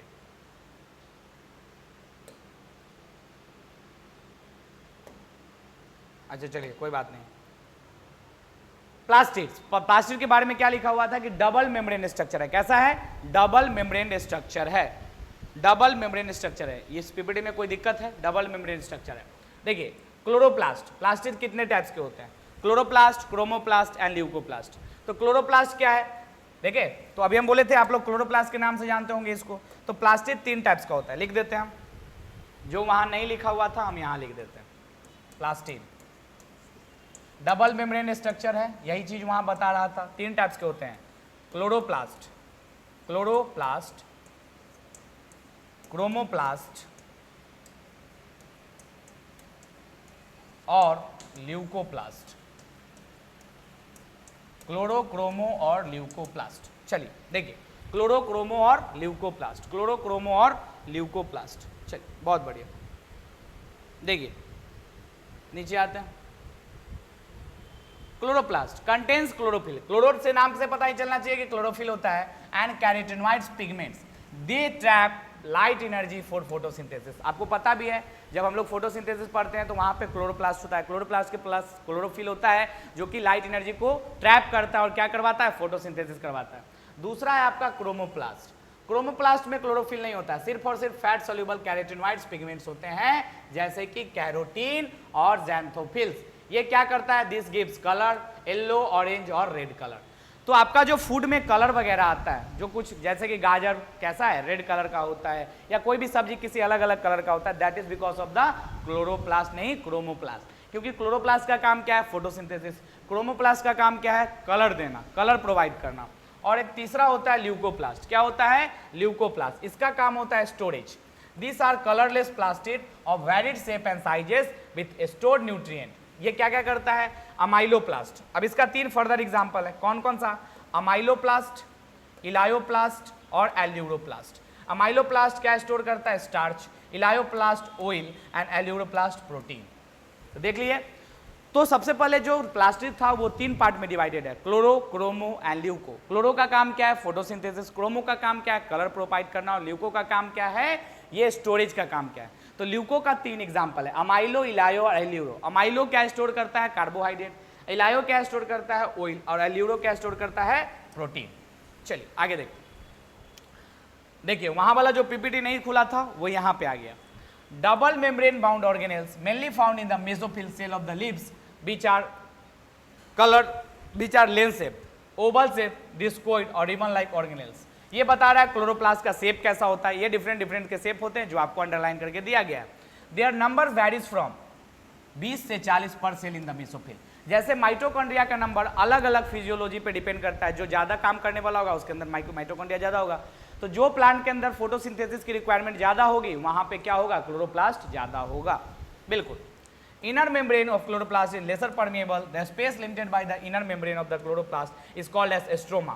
जैसे इनर मेम्ब्रेन, माइटोकॉन्ड्रिया के इनर मेम्ब्रेन के अंदर जो स्पेस था उसको हम लोग क्या बोल रहे थे? मैट्रिक्स बोल रहे थे। यहाँ पे क्या बोलेंगे? Stroma containing many organised flattened membrane structure called thylakoids. Membrane of thylakoids includes space called lumen. Chlorophyll pigments are present in the thylakoids. इतना जो लिखा हुआ है ये तो आप पढ़ लेंगे, मेरा काम क्या है इसको समझाना। देखिए इसको कैसे समझाया जा सकता है।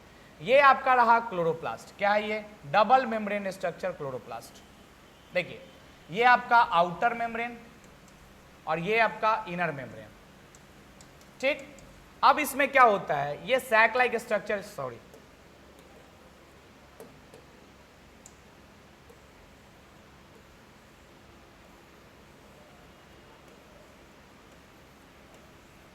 ठीक है ना। इस एक को क्या बोलेंगे हम लोग? थाइलाक्वाइड्स। क्या बोलेंगे? थाइलाक्वाइड्स। आया बात समझ में? ये है आपका क्या? ये है आपका स्ट्रोमा। ये है आपका स्ट्रोमा। और इस थाइलाक्वाइड्स के अंदर, इस थाइलाक्वाइड्स के अंदर अगर ये थाइलाक्वाइड्स है ना तो इसके अंदर वाले स्ट्रक्चर को हम लोग ल्यूमेन बोलते हैं। आया बात समझ में? और इसी थाइलाक्वाइड्स में कंटेन क्लोरोफिल। थाइलाक्वाइड्स क्या कंटेन करता है? Contain chlorophyll.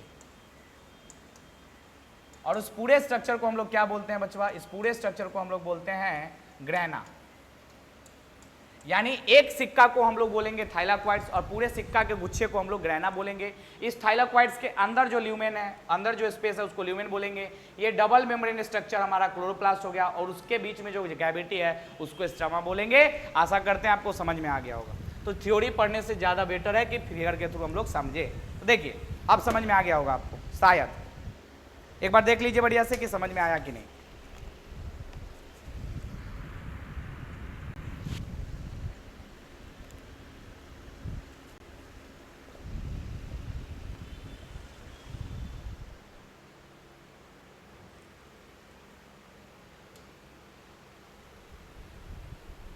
देख लीजिए, हम एक फिगर बनाए, यहाँ पे दे रखा है, ये आपका थाइलाक्वाइड्स हो गया, ये स्ट्रोमा हो गया, outer membrane, inner membrane, grana. इस पूरे स्ट्रक्चर को ग्रैना बोल रहा है। किसको ग्रैना बोल रहा है? देखिए इस पूरे स्ट्रक्चर को ग्रैना बोल रहा है। अरे यार रुक जा, इस पूरे स्ट्रक्चर को ग्रैना बोल रहा है, इस पूरे स्ट्रक्चर को, ठीक है। और अगर एक की बात करें, सिर्फ इतनी सी चीज़ों की बात की जाए, सिर्फ इतनी सी चीज़ों की, सिर्फ एक की बात की जाए तो ये है आपका थाइलाक्वाइड्स। स्ट्रोमा क्या है? ये बीच वाला पार्ट को स्ट्रोमा। आउटर मेम्ब्रेन, ये वाला जो मेम्ब्रेन है आउटर मेम्ब्रेन है, ये अंदर वाला मेम्ब्रेन को इनर मेम्ब्रेन बोल रहा है। आ रहा है बात समझ में? तो ये रहा एनसीईआरटी का फिगर। चलिए आगे बढ़ते। Thylakoids are arrange in stacks called grana. अब देख लिए हम लोग ये सब फालतू चीजें। और the intergranal thylakoids, they are flat membranous tubules called the stroma lamellae connecting the thylakoids of different grana. The stroma contain small double standard circular DNA molecules, ribosome and enzymes for the synthesis of carbohydrates and protein. तो जैसे mitochondria के अंदर खुद का DNA, खुद का protein manufacturing unit था, वैसे ही जो है क्लोरोप्लास्ट के अंदर भी खुद का डीएनए, खुद का मैन्युफैक्चरिंग यूनिट होगा, खुद का राइबोसोम्स होगा। The ribosomes of chloroplast are smaller 70 than the cytoplasmic ribosome. Eukaryotic cell के अंदर राइबोसोम कहाँ पाया जाता है? तो यूकैरियोटिक सेल के अंदर जो राइबोसोम होता है वो 3-4 जगह पाया जाता है। एक तो आपका कहाँ पाया जाता है? साइटोप्लाज्म के ऊपर, साइटोप्लाज्म के अंदर। जो साइटोप्लाज्म के अंदर होता है वो एटीएस का होता है, लेकिन माइटोकॉन्ड्रिया, क्लोरोप्लास्ट और इंडोप्लाज्मिक रेटिकुलम, यहाँ पे जो राइबोसोम पाया जाता है वो एटीएस का ना होता है, वो कितना का होता है? 70 का। फिर से एक बार सुनिए, क्या यूकैरियोटिक सेल के अंदर अलग अलग जगह पे राइबोसोम पाए जाते हैं। पहला कहाँ पाया जाता है? पहला तो साइटोप्लाज्म में पाया जाता है, और साइटोप्लाज्म में पाए जाने वाले को हम लोग एटीएस का बोलते हैं। उसके अलावा माइटोकॉन्ड्रिया के ल्यूमेन में होता है, क्लोरोप्लास्ट में होता है और इंडोप्लाज्मिक रेटिकुलम पे होता है। ये 3 जगह 70s का राइबोसोम पाया जाता है। चलिए आगे बढ़ते हैं। अब हो गया, अब देखिए राइबोसोम। अब अगला जो सेल ऑर्गेनेल्स है that is ribosome. These are non membrane granule, membrane के से बाउंडेड नहीं है ये structure, composed of ribonucleic acid and protein. यानी कि राइबोसोम किससे बना हुआ है? आरएनए से बना हुआ है, राइबोन्यूक्लिक एसिड और प्रोटीन से। आरएनए और प्रोटीन से मिलकर जो बना स्ट्रक्चर उसको हम लोग क्या बोलेंगे? किस किस से? ये दिख ही नहीं रहा ऊपर वाला, नीचे लिख देते हैं। तो राइबोसोम किससे बना हुआ है? Ribosome is made up of RNA plus protein. RNA और प्रोटीन से मिलकर बना हुआ है राइबोसोम। आया बात समझ में? चलिए बहुत बढ़िया। यूकैरियोटिक राइबोसोम हैज 2 सब यूनिट्स। क्या क्या? 60S and 40S। यानी कि 80S का जो राइबोसोम है वो 2 पार्ट में डिवाइडेड है, 60S में और 40S में। जैसे कि वहां पे 70S को किस में डिवाइड किए थे? 50S और 30S में। तो यूकैरियोटिक 80S का होता है, यूकैरियोटिक जो राइबोसोम है 80S का होता है, जबकि प्रोकैरियोटिक राइबोसोम कितने S का होता है? 70S का। तो 70S को जब डिवाइड करेंगे तो 2 पार्ट में डिवाइड करेंगे, 50 और 30, और जब 80 को डिवाइड करेंगे तो 60 और 40 में डिवाइड करेंगे। यही चीज यहाँ पे आपको दर्शा रहा है। चलिए देखिए, ये आपका हो गया लार्जर सब यूनिट और ये स्मॉलर सब यूनिट। लार्जर सब यूनिट और स्मॉलर सब यूनिट, ये है आपका 60S का और ये है आपका 40S का, और दोनों कंबाइन करके क्या बना दिया? 80S का राइबोसोम। आया बात समझ में? 80S का राइबोसोम। तो ये जो है आपका लार्जर सब यूनिट है 60S का, ये स्मॉलर सब यूनिट 40S का, दोनों कंबाइन किया। सर 100 होना चाहिए, नहीं, एक दूसरे में धंस रहा है। देखिए एक दूसरे में मुट्ठी जो है धंस रहा है, तो 100S ना होके कितना हो रहा है? 80S हो रहा है। आगे बढ़ते हैं।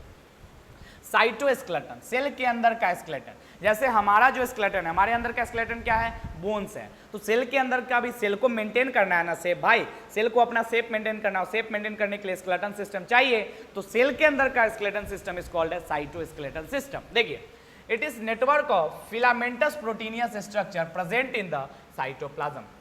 यानी फिलामेंट लाइक प्रोटीनियस स्ट्रक्चर बनाता है साइटोस्केलेटन। क्या क्या है देखिए, इट प्रोवाइड्स मैकेनिकल सपोर्ट, बिल्कुल, सेल को मैकेनिकल सपोर्ट प्रोवाइड करेगा, मोटिलिटी प्रोवाइड करेगा, मोटिलिटी मतलब movement, maintenance of shape of the cell, यानी कि क्या क्या प्रोवाइड करेगा, mechanical support, motility and shape. Mechanical support, motility and shape को मेंटेन करने वाले स्ट्रक्चर को हम लोग साइटोस्केलेटन बोलते हैं। चलिए देखिए, cilia and flagella, eukaryotic cell के अंदर भी सीलिया और फ्लैजेला होता है। देखिए, दे आर हेयर लाइक, कैसा है, hair like outgrowth of the cell membrane, यानी सीलिया और फ्लैजेला जो है, सीलिया और फ्लैजेला जो है सेल मेम्ब्रेन का मॉडिफिकेशन है, सेल मेम्ब्रेन से निकला हुआ मॉडिफाइड वर्जन है, ये कुछ अलग से चीजें नहीं है, ठीक है। Cilia a small structure which work like oars, oars मतलब होता है चप्पू, आप लोग नाव में देखते हैं ना चप्पू, उसको बोलते हैं। कॉज द मूवमेंट्स ऑफ सरल साउंड साउंडिंग ऑफ फ्लूइड, तो सीलिया का काम क्या है, चप्पू के जैसा, झाड़ू मारने जैसा इसका मूवमेंट होता है, यूनिलैटरल, एक ही तरफ, ऐसे ऐसे ऐसे ऐसे चलते रहता है, ठीक। फ्लैजेला, फ्लैजेला क्या है, longer, responsible for sale movement, तो सीलिया सेल का मूवमेंट नहीं कराता है, अपने सराउंडिंग में जो फ्लूइड है उसका मूवमेंट कराता है, बात समझ में आया। और फ्लैजेला सेल का मूवमेंट, दोनों में अंतर है, फ्लैजेला की वजह से सेल मूव करता है और सीलिया की वजह से सेल के आसपास जो मॉलिक्यूल्स रहते हैं उसका मूवमेंट होता है। Flagella prokaryotes and eukaryotes are structurally different, cell membrane same था, cell membrane of prokaryotes and eukaryotes are structurally similar, but flagella of prokaryotes and eukaryotes are structurally different. तो याद रखना है ये दो पॉइंट, बहुत इंपॉर्टेंट पॉइंट है। Cilia and flagellum are covered with plasma membrane, cilia और फ्लैजेला, एक तो प्लाज्मा मेम्ब्रेन का मॉडिफिकेशन भी है और दूसरा किससे कवर्ड है, प्लाज्मा मेम्ब्रेन से कवर्ड भी है, बिल्कुल बढ़िया बात। चलिए आगे देखते हैं, ये रहा आपका सीलिया और फ्लैजेला का इनर पार्ट। सीलिया और फ्लैजेला कैसे बना हुआ है, उसका ये कोर स्ट्रक्चर है, देखिए कैसे बना हुआ है। एक आपका ये है सेंट्रल सीथ, क्या है ये, सेंट्रल सीथ, ये रहा आपका सेंट्रल सीथ, क्या रहा। तो ये सीलिया और फ्लैजेला कैसे बना हुआ है वो चीज है। देखिए ये प्लाज्मा मेम्ब्रेन से कवर्ड है, बिल्कुल सही बात। पेरिफेरल माइक्रोट्यूब्यूल्स है, 9+2 अरेंजमेंट, क्या होगा इसमें, 9+2 अरेंजमेंट, 9+2 अरेंजमेंट। ये 9+2 क्यों बोल रहे हैं आप,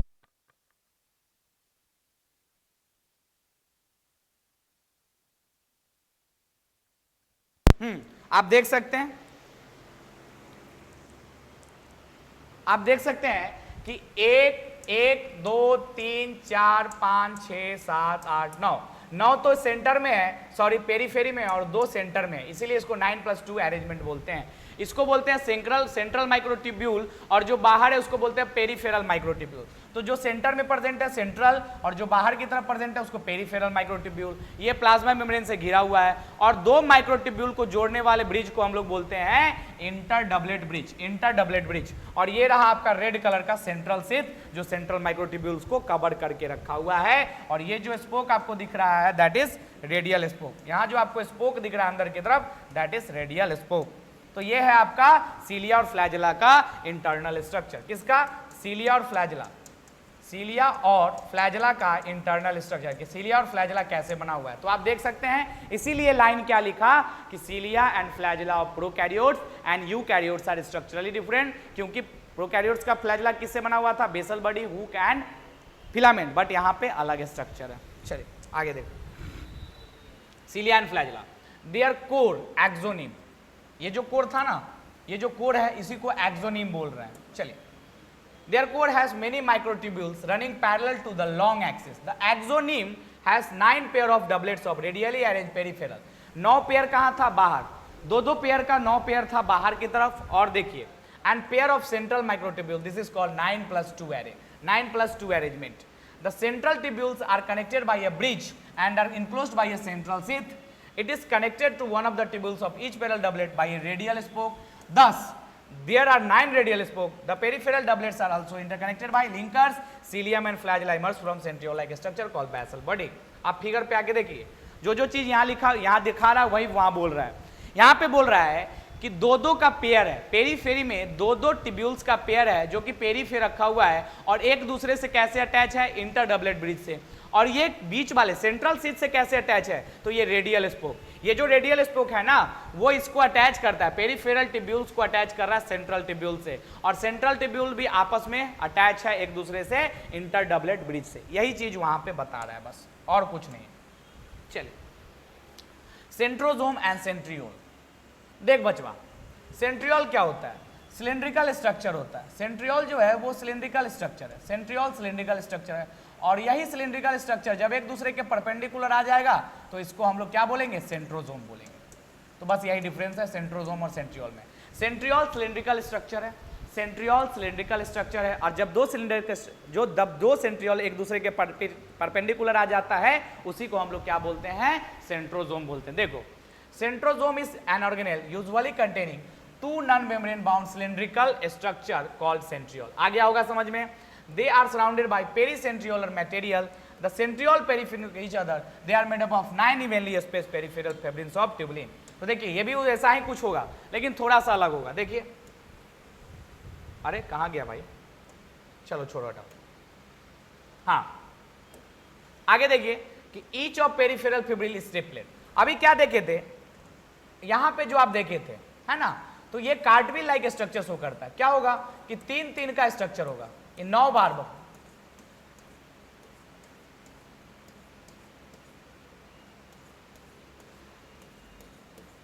1 2 3 4 5 6 7 8।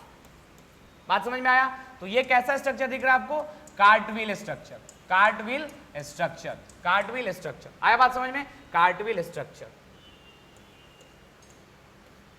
आपको चक्का जैसा दिख रहा होगा ना, इसी को कार्टविल स्ट्रक्चर होगा। किसका, ये सेंट्रियोल का एक्सोनिम है। जैसे आप सीलिया और फ्लैजेला का देखे थे वैसे ये सेंट्रियोल का स्ट्रक्चर है। 3-3 का पेरीफेरी में ट्रिपलेट होता है जो कि एक सेंट्रल हब से, स्पोक से अटैच होता है। देखिए, each of the peripheral fibril is triplet, 3-3 का सेगमेंट है। कितने का है, 3 का। वहां पे 2 था, यहाँ पे 3 है। The adjacent triplets are also linked.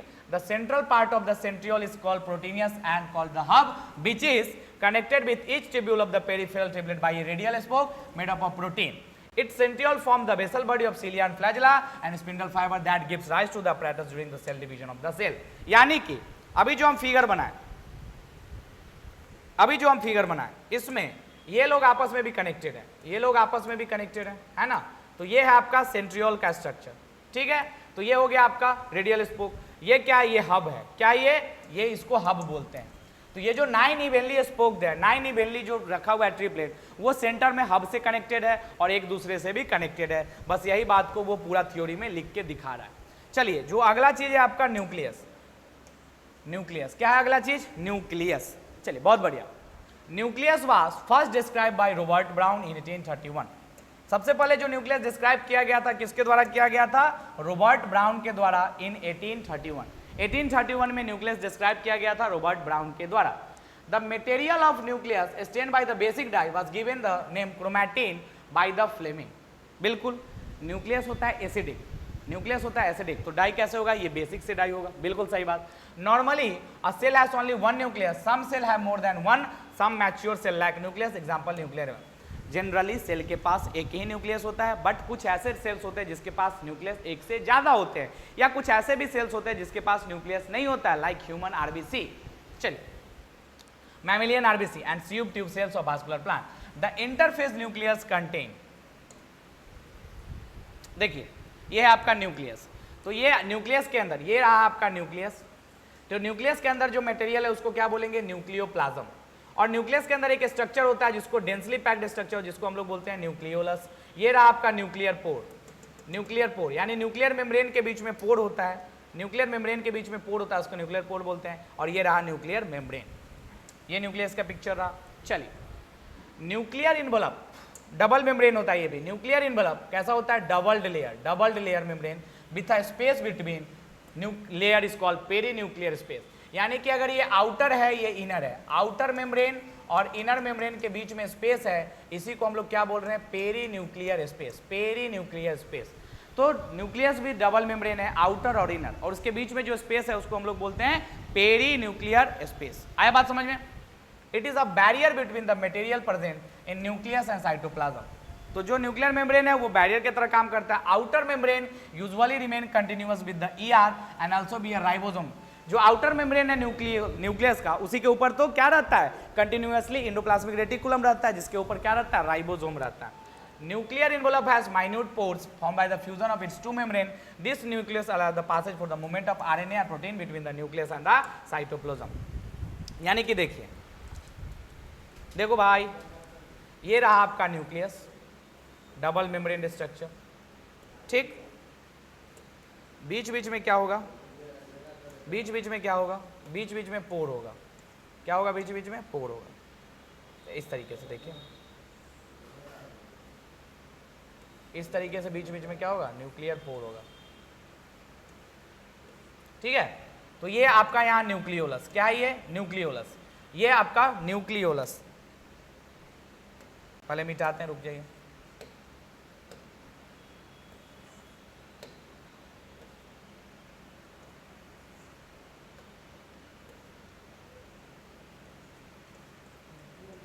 ये है आपका न्यूक्लियोलस। न्यूक्लियोलस से क्या बनता है, न्यूक्लियोलस से बनता है बच्चा आरएनए। क्या बनता है, आरएनए। न्यूक्लियोलस बनाएगा आरएनए। अब ये आरएनए को पास करके कहाँ जाना है, साइटोप्लाज्म में। आरएनए को पास करके कहाँ जाना है, साइटोप्लाज्म में, इसीलिए होता है न्यूक्लियर पोर। ये हो गया आउटर मेम्ब्रेन, ये हो गया आपका इनर मेम्ब्रेन, और ये हो गया nuclear pore. Outer membrane, inner membrane और न्यूक्लियर पोर। और न्यूक्लियर पोर क्या, न्यूक्लियोलस बनाता है आरएनए। आरएनए को जाना होता है बाहर न्यूक्लियो साइटोप्लाज्म में, इसलिए न्यूक्लियर पोर होता है। चलिए आगे बढ़ते हैं। न्यूक्लियर मैट्रिक्स,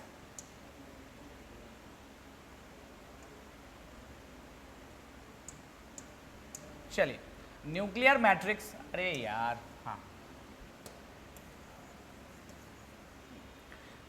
अब देखिए न्यूक्लियर मैट्रिक्स को हम लोग न्यूक्लियोप्लाज्म, यानी न्यूक्लियस के अंदर जो फ्लूइड, जैसे सेल के अंदर अगर फ्लूइड है तो क्या बोलते हैं, साइटोप्लाज्म।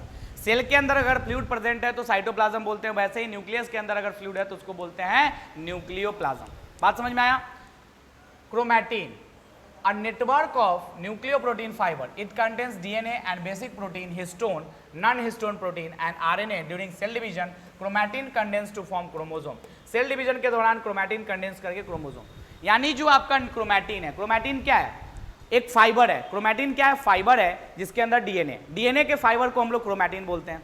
जनरली न्यूक्लियस के अंदर क्रोमैटिन ही होता है, क्रोमोसोम नहीं होता है। क्रोमोसोम कब बनता है, जब सेल डिवाइड करने वाला होता है। सेल जब डिवाइड करने वाला होता है उसी समय बस क्रोमोसोम दिखता है, वरना जो है इस तरीके का थ्रेड लाइक स्ट्रक्चर दिखता है न्यूक्लियस के अंदर, जिसको हम लोग क्रोमैटिन फाइबर बोलते हैं। जब क्या होता है, जब सेल डिवाइड करने वाला होता है, यही क्रोमैटिन फाइबर कंडेंस होता है और एक्स लाइक स्ट्रक्चर बनाता है, दैट इज क्रोमोसोम बनाता है। अब क्लियर हो गया होगा आपको।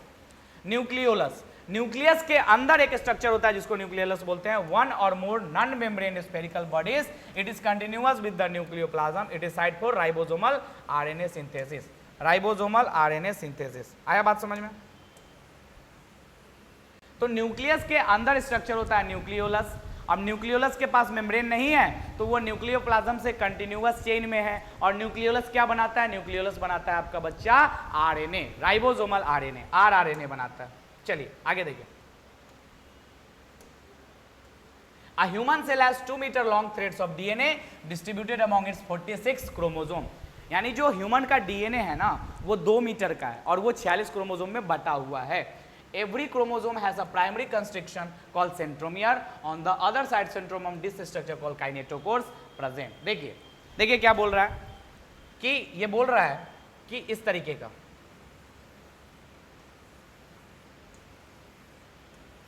ठीक है, तो ये रहा आपका सेंट्रोमियर, ये प्राइमरी कंस्ट्रिक्शन है, ये सेंट्रोमियर है और ये बना आपका क्रोमोसोम। और इसके दोनों तरफ डिस्क लाइक स्ट्रक्चर होता है, इसके दोनों तरफ डिस्क लाइक स्ट्रक्चर होते हैं, इसके दोनों तरफ डिस्क लाइक स्ट्रक्चर होते हैं, उसको क्या बोलेंगे, काइनेटोकोर। क्या बोलेंगे, काइनेटोकोर। काइनेटोकोर यही बता रहा है आपको, बस यही जानना है कि क्रोमोसोम का प्राइमरी कंस्ट्रिक्शन, क्रोमोसोम जब पहली बार जहां पे अटैच होता है उसको सेंट्रोमियर बोलते हैं और सेंट्रोमियर के दोनों साइड पे एक डिस्क शेप स्ट्रक्चर होता है जिसको हम लोग क्या बोलते हैं, काइनेटोकोर बोलते हैं। आया समझ में। चलिए देखिए यहाँ पे यही है आपका सेंट्रोमियर, आया बात समझ में, बिल्कुल। अब देखिए क्रोमोसोम की पोजीशन के बेस्ड पे, based on the position of centromere, chromosome 4 types का होता है। सबसे पहले क्या होता है, मेटासेंट्रिक। देखिए क्या क्या लिखते हैं इसमें, 4 टाइप्स का होता है, हम लिख ही देते हैं। मेटासेंट्रिक, मेटासेंट्रिक, इतना मोटा नहीं लिखेंगे वरना लिख नहीं पाएंगे, थोड़ा सा इसको पतला करते हैं। हाँ देखिए अब मेटासेंट्रिक, मेटासेंट्रिक, सब मेटासेंट्रिक,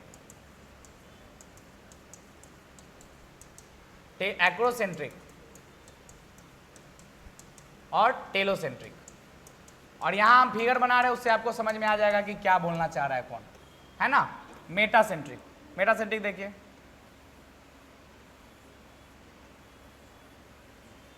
ठीक, ये रहा मेटासेंट्रिक।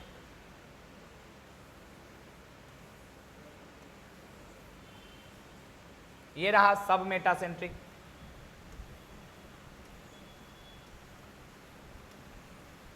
ये रहा आपका एक्रोसेंट्रिक, और ये रहा टेलोसेंट्रिक। मतलब आप देखिए, मेटासेंट्रिक में सेंट्रोमियर एकदम बीचों बीच प्रेजेंट होगा, जितना ऊपर उतना ही नीचे। सब मेटासेंट्रिक में सेंट्रोमियर थोड़ा सा किधर भी खिसक जाएगा, हल्का सा। एक्रोसेंट्रिक में क्या होगा कि एक तरफ ज्यादा एक तरफ कम, और टेलोसेंट्रिक में क्या होगा, एक तरफ होगा ही नहीं, दूसरे ही तरफ होगा। तो ये 4 तरीके का क्रोमोसोम होता है, आपको पता होना चाहिए। चलिए, माइक्रोबडीज, किसको हम लोग माइक्रोबडीज बोलते हैं? These are membrane bound minute vesicles that contains various enzymes present in both plants and animals. यानी मेम्ब्रेन बाउंड छोटे छोटे वेसाइकल, वेसाइकल्स यानी कि इस तरीके के, इसके अंदर क्या होते हैं, एंजाइम्स होते हैं। क्या होते हैं? एंजाइम्स होते हैं। इसी को हम लोग माइक्रोबडीज बोलते हैं। ये प्लांट्स और एनिमल दोनों के अंदर पाया जाता है। अब देखिए, प्रोकैरियोटिक सेल, प्रोकैरियोटिक सेल कैसा होता है? स्मॉलर होता है, फॉर्म ऑफ न्यूक्लियोइड, ठीक है, अब्सेंट, न्यूक्लिक एसिड अब्सेंट होता है, ठीक है, सर्कुलर डीएनए होता है, 70s टाइप राइबोसोम होता है। अब अगर बात करेंगे यूकैरियोटिक सेल की, तो प्रोकैरियोटिक सेल में क्या होता है? देखिए, प्रोकैरियोटिक और यूकैरियोटिक में बात करें तो सेल साइज की बात करें तो सेल साइज प्रोकैरियोटिक के अंदर स्मॉलर होता है, जबकि यूकैरियोटिक में लार्जर होता है। जेनेटिक मेम्ब्रेन जो होता है, फॉर्म ऑफ न्यूक्लियोइड और form of nucleus. Nuclear membrane absent होता है, जबकि इसमें प्रेजेंट होता है। मेम्ब्रेन बाउंड ऑर्गेनेल्स अब्सेंट होता है, जबकि इसमें प्रेजेंट होता है। डीएनए सर्कुलर होता है, और इसमें कैसा होता है? Linear DNA. राइबोसोम 70s होता है, और इसमें 80s होता है। यानी कि ये आपको कंपैरिजन करके दिखा रहा है प्रोकैरियोटिक और यूकैरियोटिक के अंदर। और यहां पे हो जाता है हमारा चैप्टर आज के लिए समाप्त। तो आप सभी को सबसे पहले थैंक यू, सबसे पहले आप सभी को थैंक यू, और क्या, बेस्ट ऑफ लक एग्जाम के लिए। सबसे पहले बेस्ट ऑफ लक और थैंक यू भी, ठीक है ना। सबसे पहले आप सभी को best of luck and thank you कि आपने इतनी देर तक इस वीडियो में डटे रहा। आप इतनी देर तक इस वीडियो में सेल वाले चैप्टर में डटे रहें, और आपसे उम्मीद होगा कि इस वीडियो के बाद अगर आप इसको सीरियसली, ध्यानपूर्वक, ईमानदारी पूर्वक अगर इसको आप पढ़ते हैं, तो इसके बाद आपको और कुछ भी पढ़ने की जरूरत नहीं है। बस इसी को बढ़िया से एक बार रिवाइज कर लीजिए। नोट्स अगर आपको चाहिए, अगर नोट्स मिलेगा तो बढ़िया बात है, वरना इसको नोट्स बना सकते हैं। और ये फाइनल है, फुल एंड फाइनल। अब आपके पास एग्जाम में ज्यादा समय नहीं है, तो बस इसको एक बार बढ़िया से रिवाइज कर लेना है। आपको एकदम एनसीईआरटी का एक ईच पॉइंट क्लियर हो जाएगा। तो इसके बाद हम लोग मिलेंगे अगले सेल वाले सेकेंड पार्ट में, दैट इज सेल डिवीजन में। तब तक के लिए आप लोग पढ़ाई करते रहें, क्वेश्चन लगाते रहें, ठीक है ना। वन शॉट तो हम लोग लेके आ ही रहे हैं, फिजिक्स में, केमिस्ट्री में, बायो में, सब में लेके आ रहे हैं। बट इसके अलावा आपको क्या करना है? क्वेश्चन प्रैक्टिस करना है। अब ये जो चैप्टर्स है, यहां से पढ़ने के बाद एक भी पॉइंट ऐसा नहीं है एनसीईआरटी का जो छूटेगा। Each and every will be covered, एक एक कॉर्नर कवर किया गया है। बस आपका काम क्या है? ध्यान से पढ़ना, ईमानदारी से पढ़ना, याद करना और क्वेश्चन प्रैक्टिस करना। मिलते हैं अगले क्लास में अगले वन शॉट वीडियो के साथ। Thank you. Her her Mahadev.